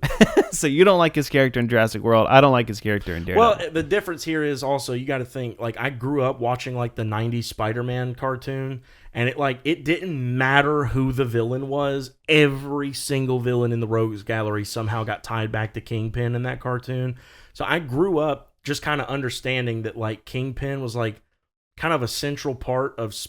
And to me, Spider-Man has a much more varied and like optional, many more options Rogues Gallery than Daredevil. Like I don't even, other than Kingpin and Bullseye and I guess Elektra, kind of.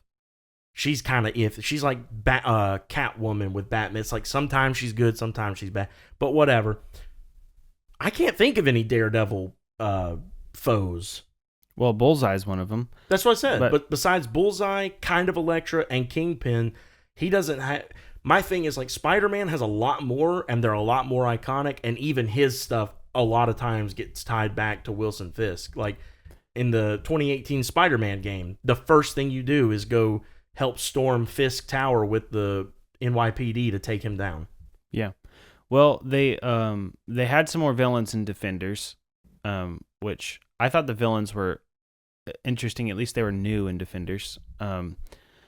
Well, there is the Foot Clan, or the Hand. The Hand. The five fingers of the Hand. Yeah, the Hand Clan. That's who showed up in Defenders, and then there was one thing I didn't like is they brought the Punisher and Elektra in season 2, and I mean it's not that big of a deal, but it's like those are the only villain. Like it just always goes back to Fisk after that.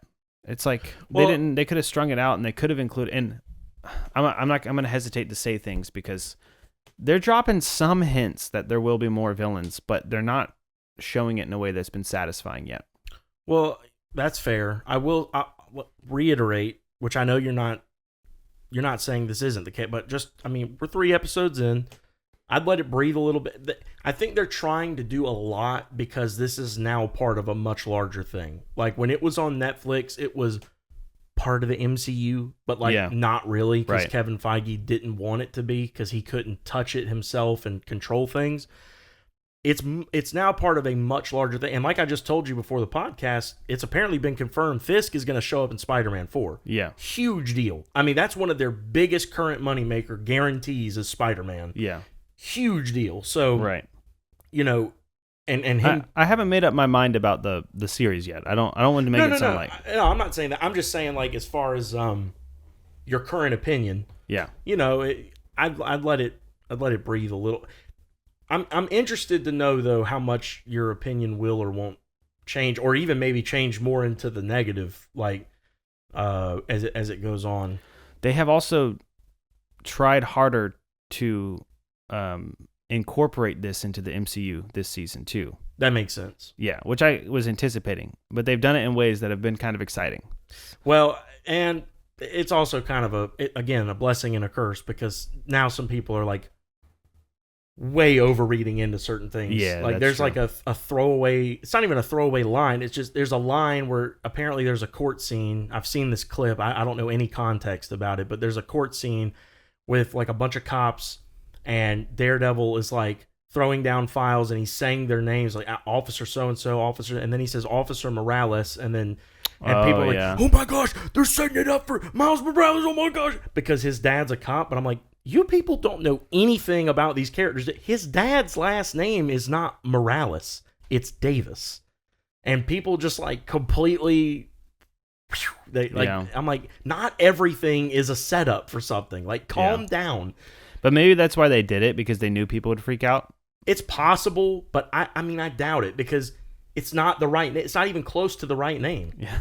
I mean, yeah, he goes by Miles Morales, but anyone who knows this much about that character, which with the popularity of the video games in the last few years and the 2 movies he's had, his dad in all of those is Officer Jefferson Davis. Like he's never been Officer Morales, never.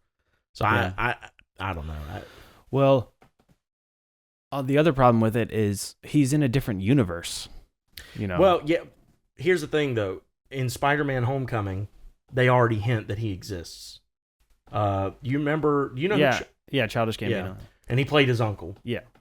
So like they've already hinted he does exist in the MCU. Like, right. But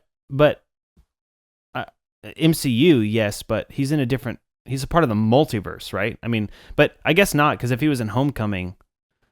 That's what I'm saying. Homecoming is in the main line, what they call the 616 universe. And, I mean, he exists. Now, I mean, I'm not going to say he's Spider-Man yet. I think we would know that by now if he was. But there's even like I don't even remember, was it? No, it wasn't. It was not deleted. It was a post-credit scene where they go back and check it. He's still got his hand stuck to the thing, and he says, yeah, I'm going to be late, Miles. So like, he calls him by name and everything. So, I mean, like, you know, he exists in the main MCU universe, not like a multiverse, different thing. But, like, I don't think he's Spider-Man yet. But that's going to be weird to have two Spider-Men from the same universe. Because, like, Into the Spider-Verse? Yes, Into the Spider-Verse. He becomes Spider-Man because Kingpin's messing around with the multiverse. And gets him, and a spider gets through. Yeah. So that makes sense to me. But why would you have two Spider-Men? Like, one of the things I loved about the Amazing Spider-Man series, the Amazing Spider-Man 2 in particular, that's a movie that's disliked by a lot of people, and I don't know why. I know why. Okay, well, maybe you can tell me when I'm done with this, but that's probably my favorite Spider-Man movie, except for now No Way Home. But all the standalone Spider movies, that one's probably my favorite one. I love it. And one of my favorite things that I loved about that movie was when they explained that Peter's dad put his own DNA into the spider to avoid, and that's why it works for Peter, but it doesn't work for other people. And because my that's always been a thought of mine, is like, why don't people just go get bit by the spider and get more powers and stuff? So I loved that they did that. And like the fact that it would make sense in a multiverse situation, because it could be that there's a universe where someone has a similar DNA to Peter Parker that could, you know, have it work. But I don't know. So why do people not like it?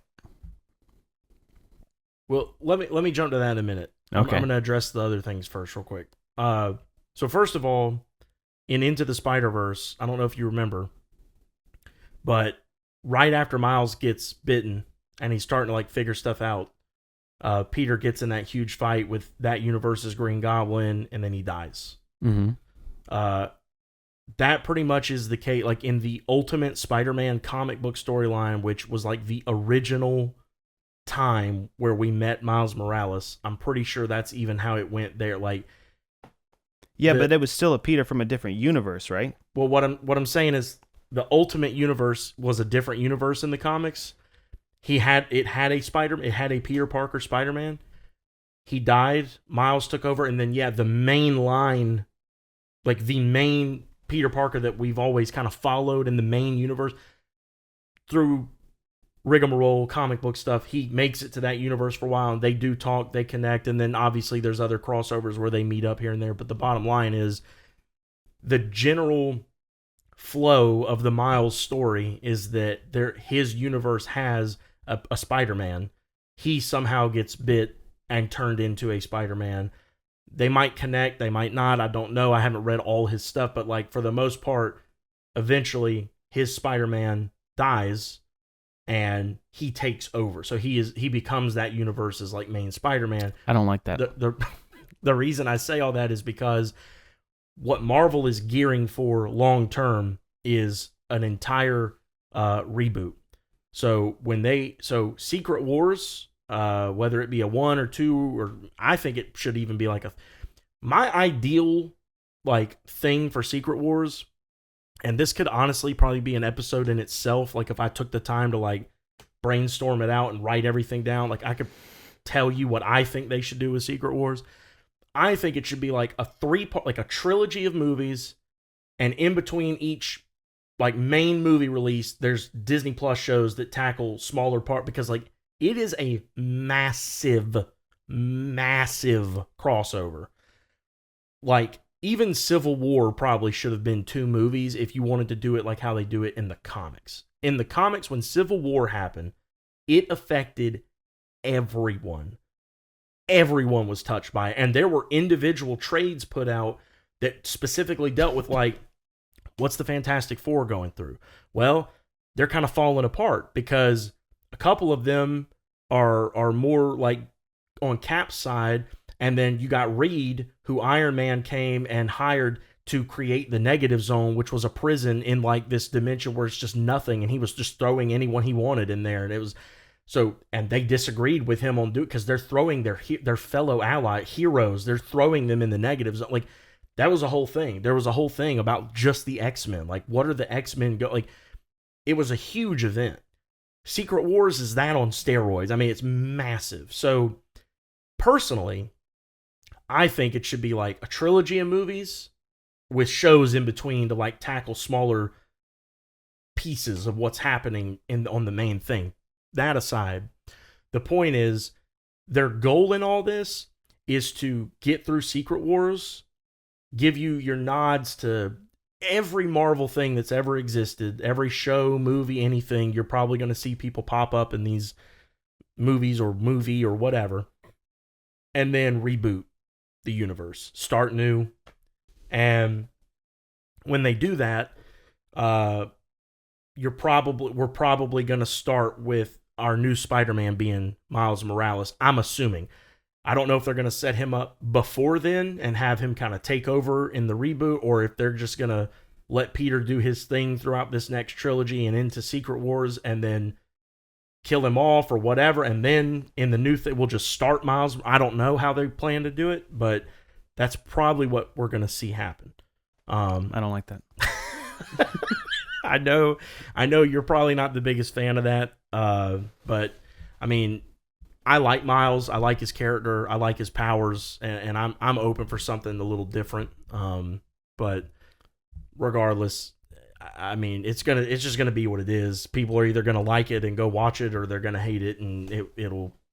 I'd still go watch it. I think Marvel's going to be in a very precarious situation after Secret Wars, because I think what they're doing is extremely ambitious, and if they don't stick the landing the right way, I think Secret Wars might be like, for a long time at least, probably the last big Marvel thing we get. Like people thought the MCU was done after Infinity War. I think if they do it wrong, I think it really might.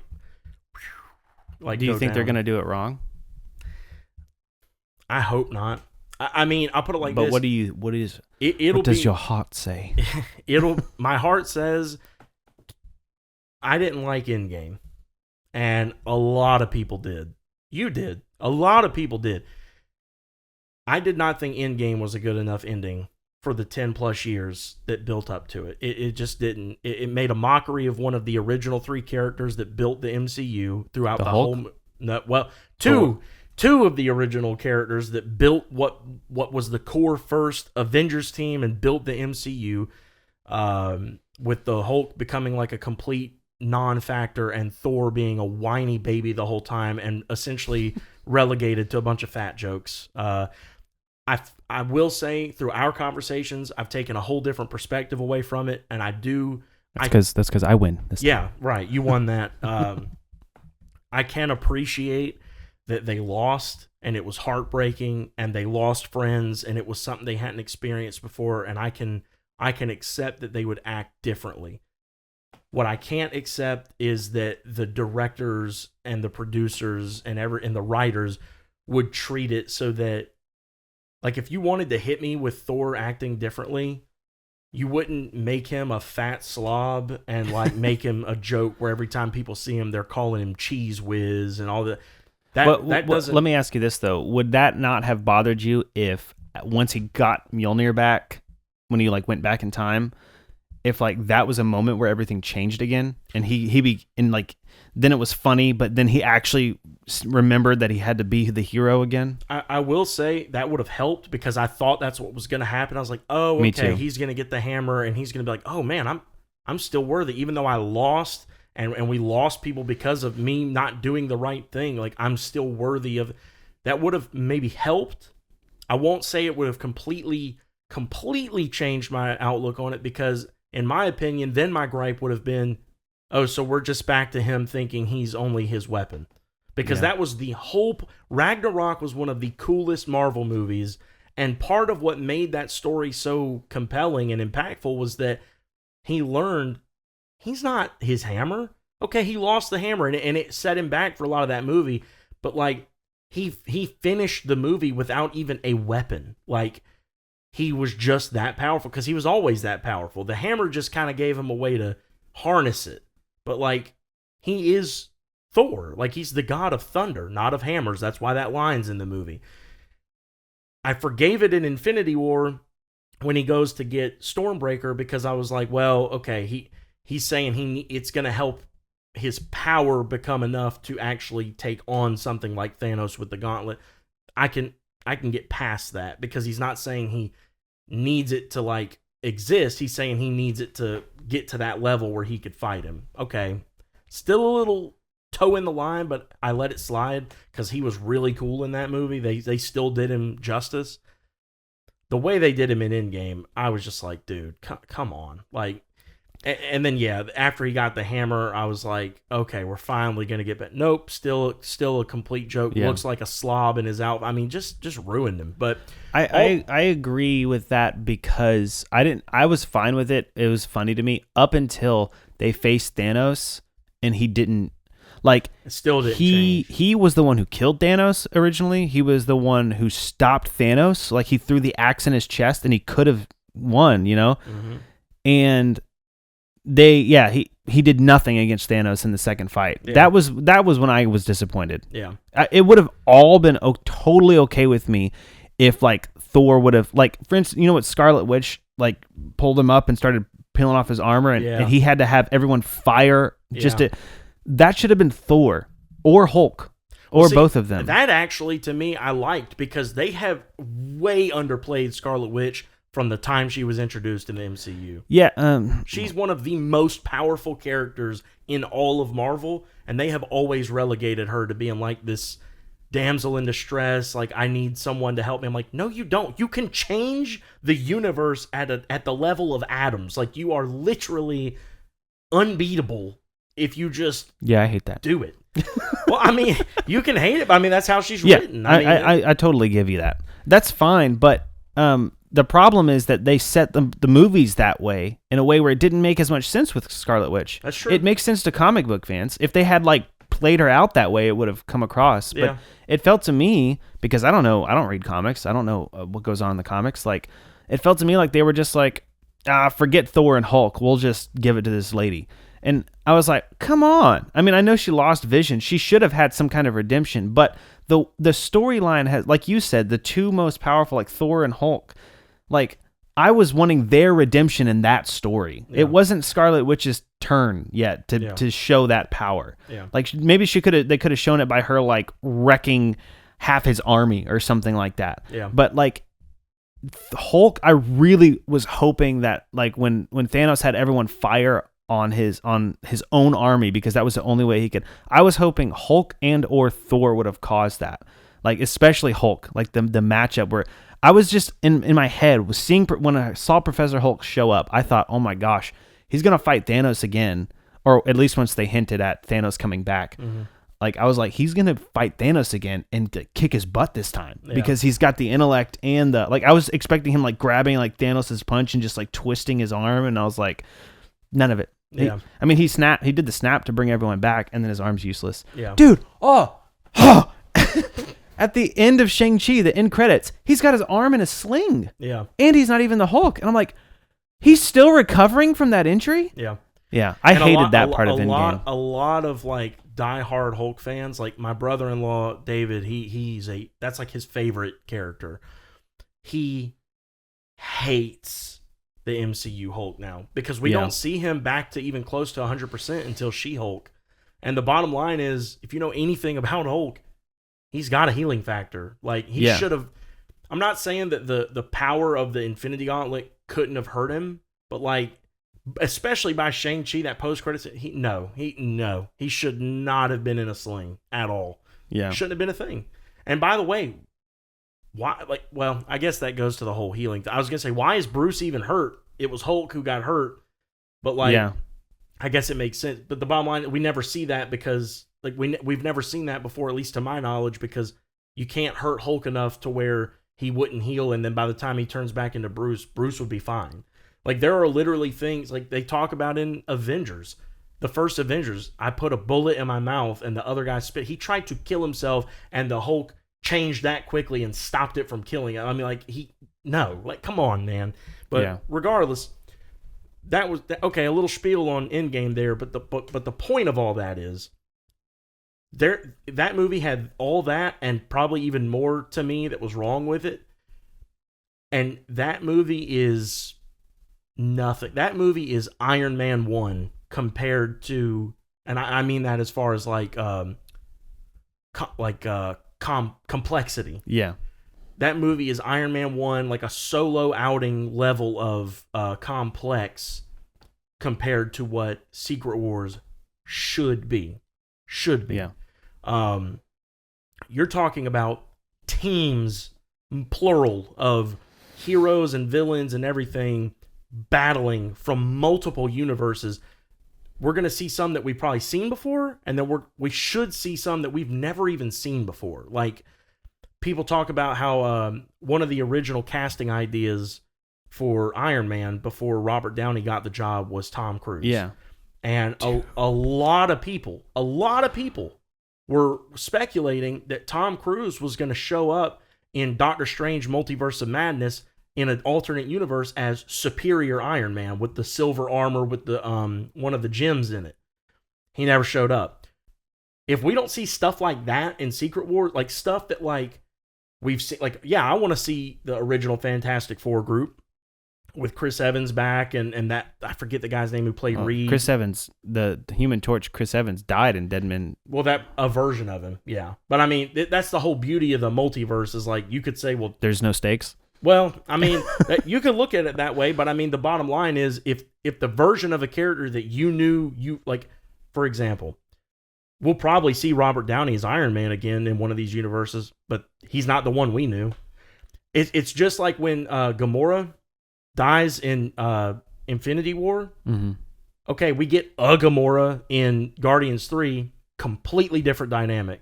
Now, that's good writing. They knew to not write her the same, and James Gunn knew, like, she's not going to feel the same way. Like, so you still got to write it well, but the bottom line is, just because it's the same character, it's not the same person. Like, so there are stakes. You could lose the version that you knew, that you actually fell in love with that character.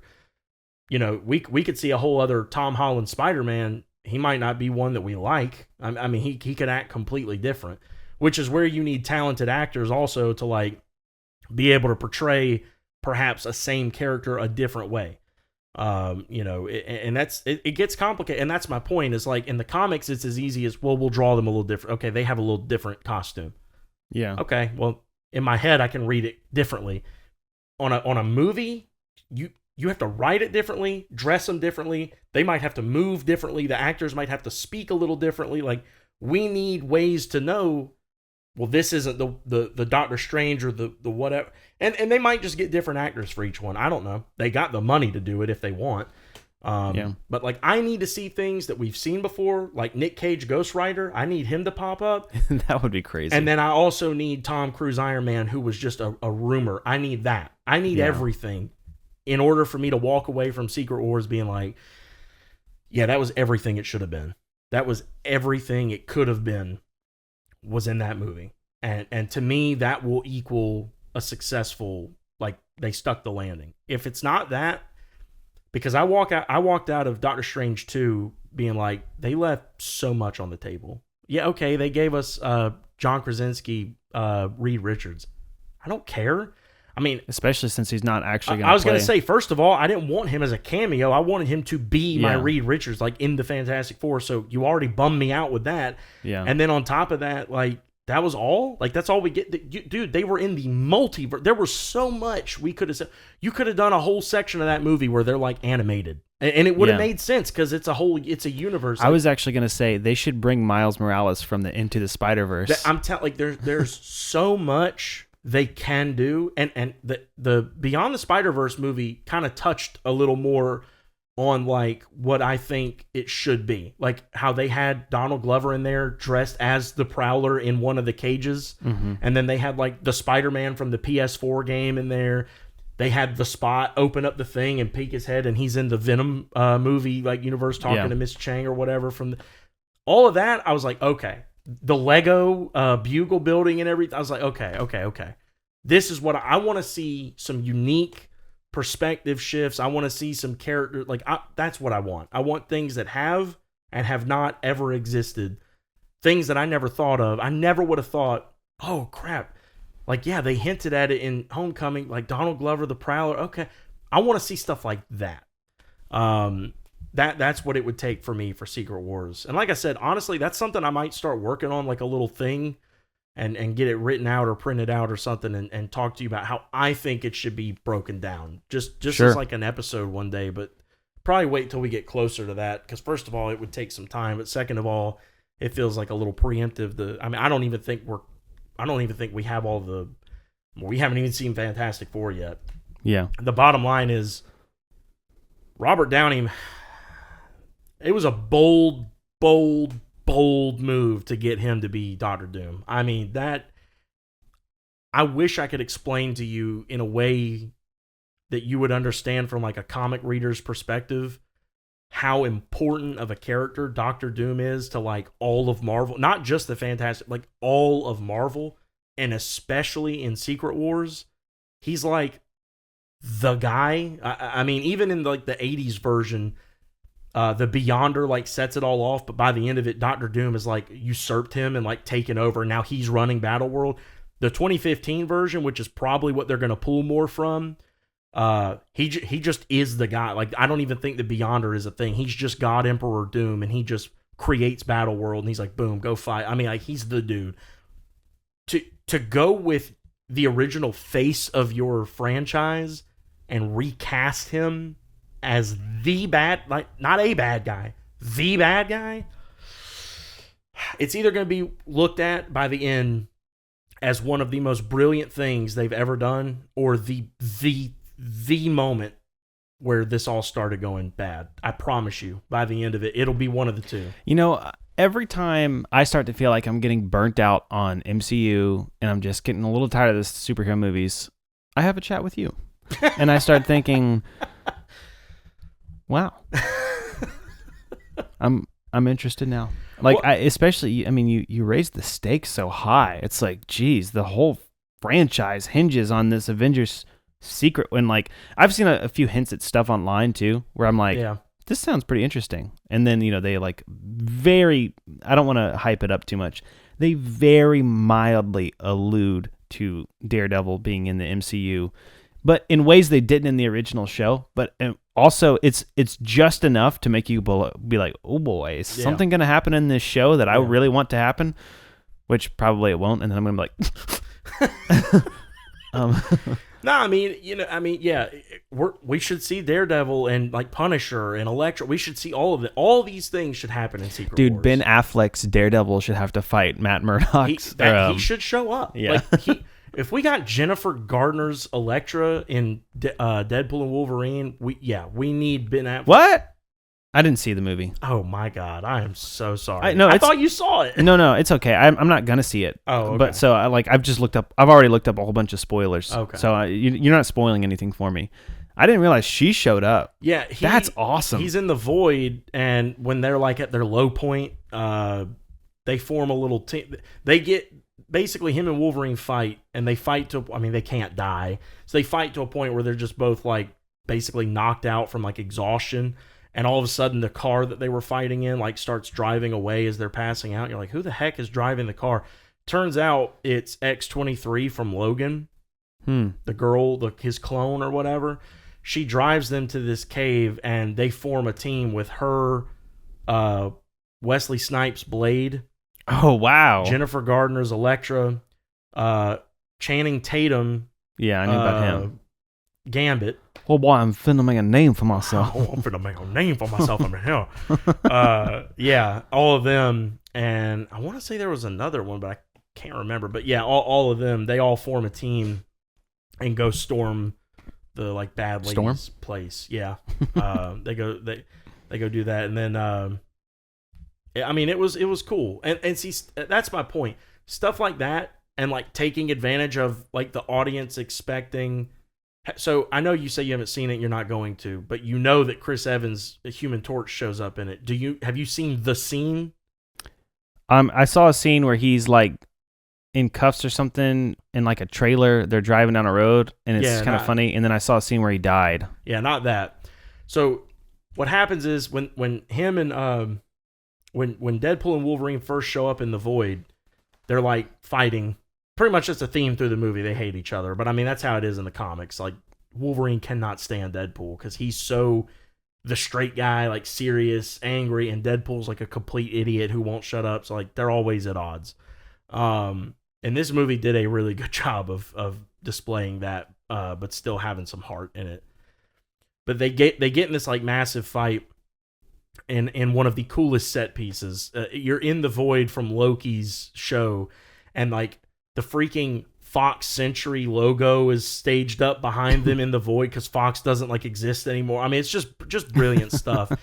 But anyway, at one point, you hear someone yell for them to stop fighting, and like we don't need to be fighting ourselves. We need to fight our common enemy. And they look up, and you recognize that it's Chris Evans' voice, and he's in like the blue jumpsuit, like the Captain America looking thing, but he's got like a kind of like, it almost looks like a burlap sack, but I mean it's not, it's like that kind of material, but it's like a scarf shawl thing, and it's over his chest and shoulders and wrapped around his head to like hide his face, but you know who it is. And he drops down, and Deadpool's like, that's a superhero landing, oh my gosh, like blah, blah. And he's like, he's fanboying because Deadpool loves Captain America, like he loves him. I didn't know that. Oh, he's a huge fanboy, like even in the comics he adores him. And so they're like talking or whatever, and he's looking at them, and he kind of like pulls the thing off so you see his face, and people are cheering.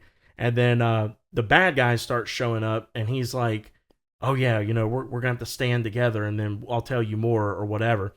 And he turns around and he's like, oh my gosh, he's gonna say it. And he goes to start talking, he goes, Avengers, and Chris Evans is like, flame on! And he's like, what? And then he takes off into the sky, and people lost it. The beauty behind that is, as an audience member, even though I went into this, A, knowing he's played Human Torch, and B, knowing that it was like a speculative thing that he might show up as the Human Torch, seeing him just in the blue, which is also a Fantastic Four color, my first thought was, oh, cool, they got Cap back, because everyone's been wanting Cap. And yeah, it makes sense, because Deadpool, I never once, even to the point where he yells flame on, my jaw dropped. Yeah. Because they wrote it so well that even people who might have been on their trail with what they were doing, it probably threw most everyone off. So cool. Moments like that should happen in a movie that big. Like they absolutely should happen in a movie that big. So I'm really looking forward to it. I think it could possibly go down in history as one of the biggest movies ever.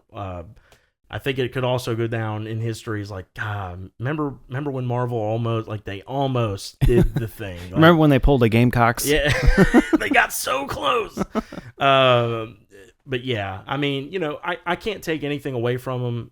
You know me, I'm at times almost somewhat of like a MCU apologist, sometimes to a fault. But I mean, you're simultaneously argue against them and for them. Like you always have so much more that you hate about the movies than I do, and then you also are the main reason I keep watching them.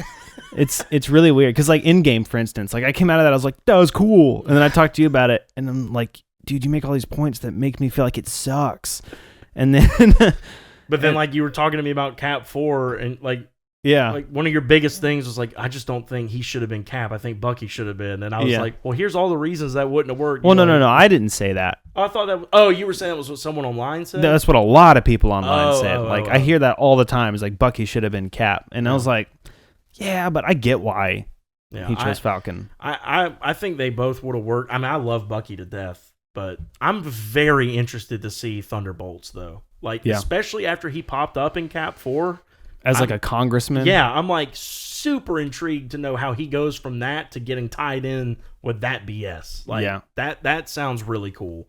And I'm hoping we get a little snifferoo by the end of the new Avengers and how that's going.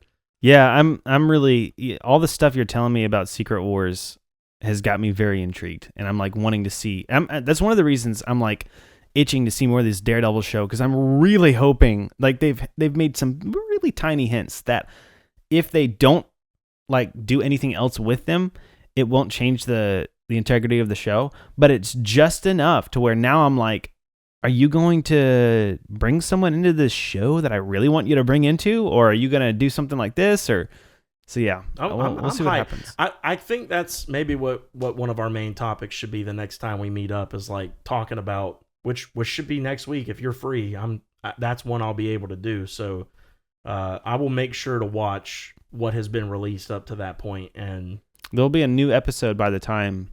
So it'll be 4 episodes that you'll have to watch between now and then. I'm very intrigued because of what I've told you about it. Yeah, like not like I really thought you were overwhelmingly positive on it, but even hearing some of your complaints about it, not like it intrigues me, because like sometimes being mixed on something is actually more interesting than it just being like, this is straight up good or straight up bad. Like sometimes it's like, oh, well, is that gonna, like you're talking about like the cinematography and stuff, which is important to me, but I'm like, if I don't like the writing or what they're doing with the characters, is that gonna pull me as much as it seems to be pulling Daniel? Like that seems to be one of your saving graces for it right now, is like it just looks so good.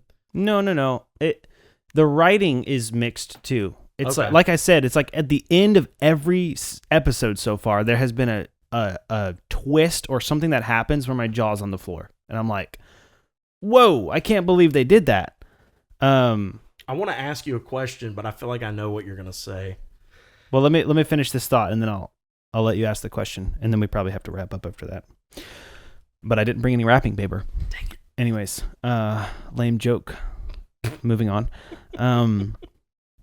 So the writing has also been mixed too. Like there's really good twists, there's really good intrigue, there's really good mystery, which is stuff that you're gonna like about it. Yeah. I mean, I don't know. As someone you're like a hardcore mystery fan, so the mystery might be very subpar for you, but there's enough mystery where I'm like, all right, we'll see where this leads. Yeah. And it's like there's been introduction of characters that I've liked, but there have also been things I've really not liked. What they have done with certain characters, the way certain characters I thought would be villains and heroes that I thought would be, and when I say heroes, I'm not necessarily talking about superheroes, but characters that I thought would be way more crucial to the show even earlier on. Some of them have hardly been in it at all, and they're making it seem like they might not even come back for the show, which is just, I don't know if that's the case yet, but it's like, what the heck? I mean, so yeah, there's been a lot of disappointments, but a lot of intrigue and a lot of good stuff. And if the stuff that they hint at and the way that they kind of set up how this is going, and I don't mean that, I'm trying to be careful with how I say it. I'm not trying to hype it up too much, like they've really implied something big is happening. It's like I said, there's just enough to where they don't have to follow through with it, but I really hope they do. Mm-hmm. There's just enough intrigue to where, wait, what am I trying to say? I lost my train of thought. That's not the sentence I wanted to start saying. Anyways, yeah, so that's basically it. The writing has done both things. The cinematography, I have zero complaints about. It's really cool the way it looks, and the fight scenes, the way they're shot. Like well, I'm not going to say that because that might spoil something. So, okay, what's the question you wanted to ask me? Well, now it's kind of split, but it deals with the same thing. First of all, did you know that? Have you heard about the Punisher getting the limited presentation or whatever Marvel presentation that they're doing? No. Do you know what that is? No. Have you seen like the Guardians Christmas special or the Wolf Werewolf by Midnight or any? I saw the first half of the Guardians Christmas special because I just saw it on Disney Plus, and then I had to go do something and I forgot about it. But I haven't seen the other one. Well, they're doing like these Marvel presentations. It's like this kind of one-off thing that they kind of put like a lot of effort into, almost like a one episode, like one shot thing. It's pretty cool. The Christmas special I really enjoyed. I thought it was cute. It was funny. I never did get to see the Werewolf by Midnight one, but people said it was really good. But they're doing one for Punisher, and John Bernthal is actually helping write it. So that's cool. And I don't know if you know like about him and this character, but he like, it's like a passion project for him. So like he's very much wanting to stick to the heart of like the character, and like it's going to be edgy, it's going to be gritty, it's going to be like the real deal. And he said that the script for it is turning out really good.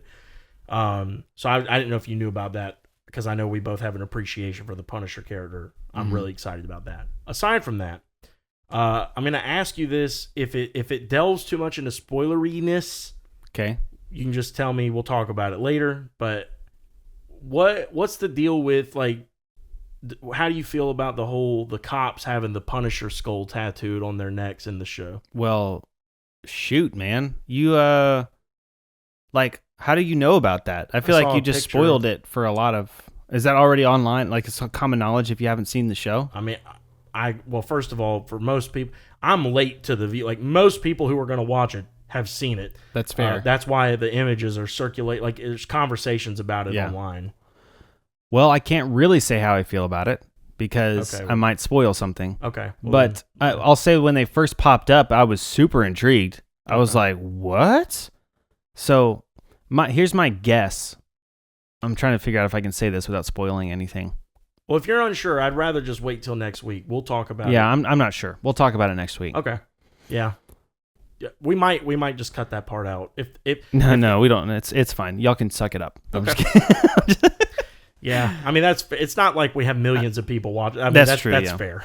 But you also make a good point. Is like, I'm only not spoiling it for you. I mean, it's been out for a while, but we did also warn. We said there would be no spoilers. Yeah, but that's not such a big spoiler that it's going to ruin the show. So we might just leave. Well, I mean, and to be fair, I have no context for it. Yeah. So I mean, as far as like his logo being used, it happened already in season 2 of Punisher. So I mean, to me, that's nothing new.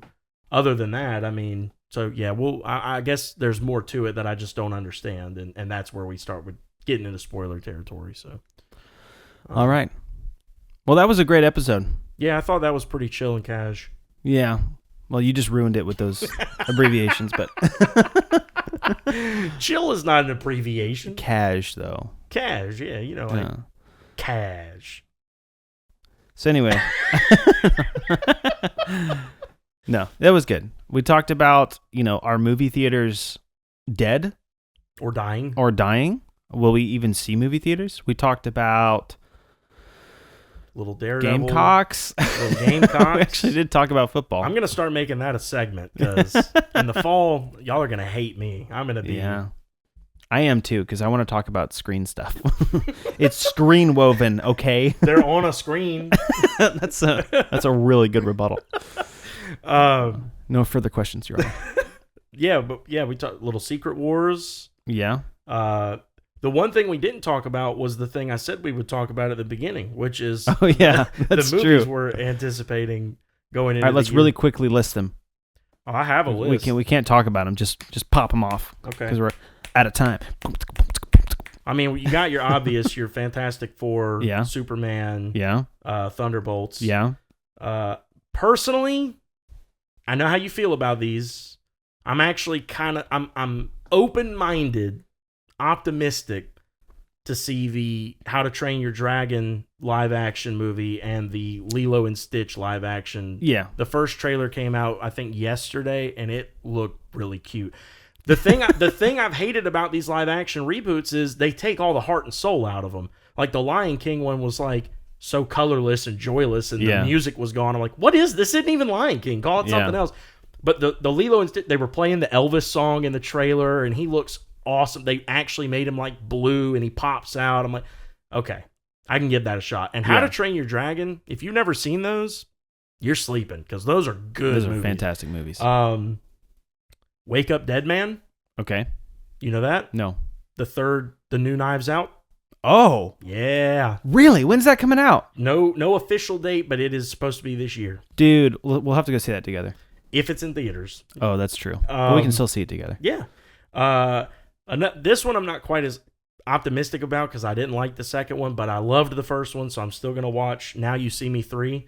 Okay. If they go back to their heist roots and it's more of an actual heist movie than a whatever the second one was, I'm going to love it. Nobody 2. I didn't know there was a Nobody 1. You never seen Nobody? No, I think nobody's seen it. Oh, people saw it. Dude, that's what, okay. The law-abiding. What's Nobody about? What's that guy's name? Let me Google. But the premise is it's a dude who used to be like, we're talking like top secret, covert, redacted. Nobody. His name is Nobody officially. Like he doesn't exist. He was in the military. Oh wait, not that. He now has like a family. He got out of all that stuff to have a family, and Bob Odenkirk, that's his name. I'm almost positive this is who plays Saul in Better Call Saul and Breaking Bad. Yeah, that's who it is. Yeah, that guy. Interesting. Okay. He was in the military, super like covert, like a John Wick type, like just bad to the bone. Yeah. Good at what he did kind of thing. Gets out of it, gets a family, blah, blah, blah.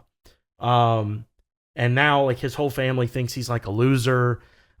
He's always getting the trash out late and like spilling stuff, and he's like, he's lost his edge. And then some things happen, and I don't want to say too much because I am bringing that movie here and we are watching it. That is one of my favorite movies. Wow. Okay. It is so good.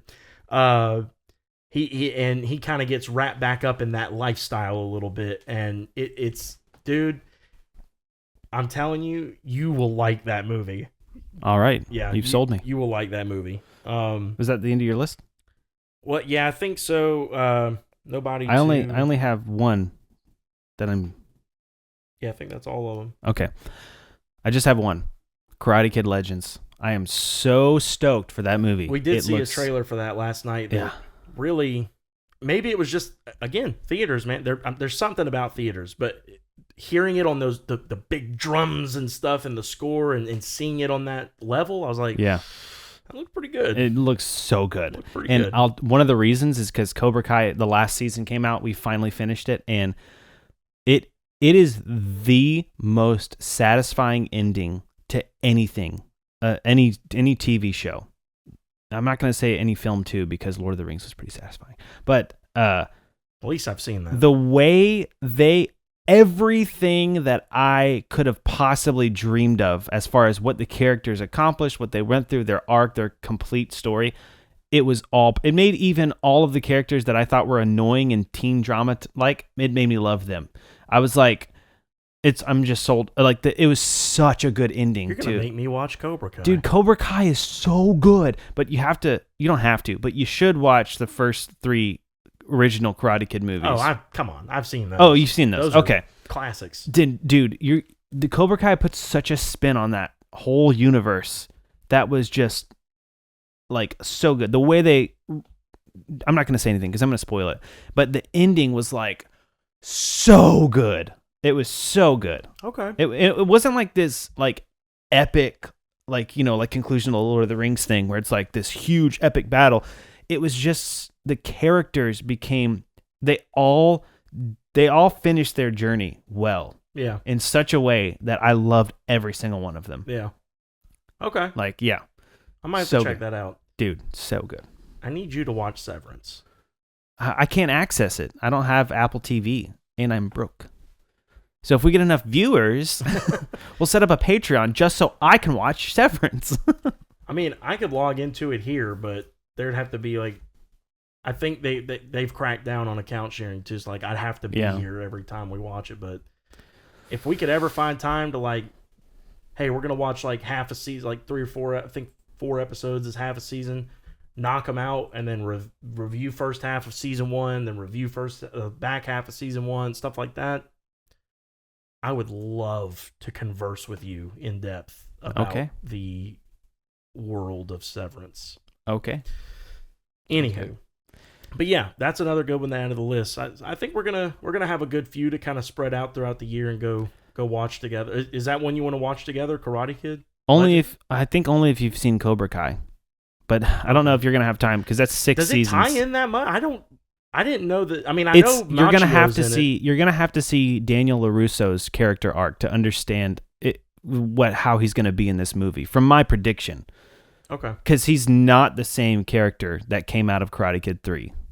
And he is, but he's learned and grown so much. Okay. Like he's almost. I don't know. I don't want to say too much without spoiling it, but I feel like you're not gonna really get everything out of Legends that you could unless you watch Cobra Kai. Interesting. Okay, I'll have to at least watch like the first 3 to 5 seasons. I mean, 3 to 4 seasons. It's 6 seasons long. Just watch all the show. At least really, that's what you should do. Thing. At least. No, that's fine. I mean, it's not something I've been opposed to. It just, I think I even started it once, and I didn't like fall with it. I don't know. Oh man, well I don't know, because I was hooked from the start. The way they like flipped the script on a lot of things. Like I know like the bad kid from the first movie. He's like down on his luck, and he's living in this, and like LaRusso is like some car salesman. And he's like, oh yeah, I won a karate championship, and it's like kind of flips it where it's like he's not really a bad guy, but he's, I guess, kind of like dislikable a little bit, and you feel bad for this dude, like he peaked in high school kind of thing. And I got that part of it, and I thought that was clever, but I it's not that I didn't even like it. I just kind of bounced off of it a little bit. I just was like, I'll watch it at some point, and I just never got back to it. But yeah, I'll check it out. I feel like that's one that would be big enough to where it'd be worth reviewing on here for sure. For sure. But all right, well, thanks so much for tuning in today. Yeah, thanks, guys. Like I said, Screenwoven, be sure to check us out on Spotify, YouTube. I think the Gram is back up. Oh, yeah. I mean, I haven't been on it. Okay. Well, I thought that was you. Well, yeah, but you had gotten it back, so I didn't know. Oh. I know we got it back. For some reason, it got like banned right after we opened it, and then Daniel went through some stuff and got it back, so I have to check and see if everything's been updated on it. But regardless, hopefully by the time you're seeing this, be sure to check us out, give us a follow on Instagram as well, and then like he said, we're also on Apple Podcasts, so be sure to spread the word if you enjoy what you're hearing. We plan to continue, and like I said, I think it's going to be a really big year for movies and shows, so I'm very excited to see what else we get to talk about. Yep, but until I'm excited next time, too. Catch you later.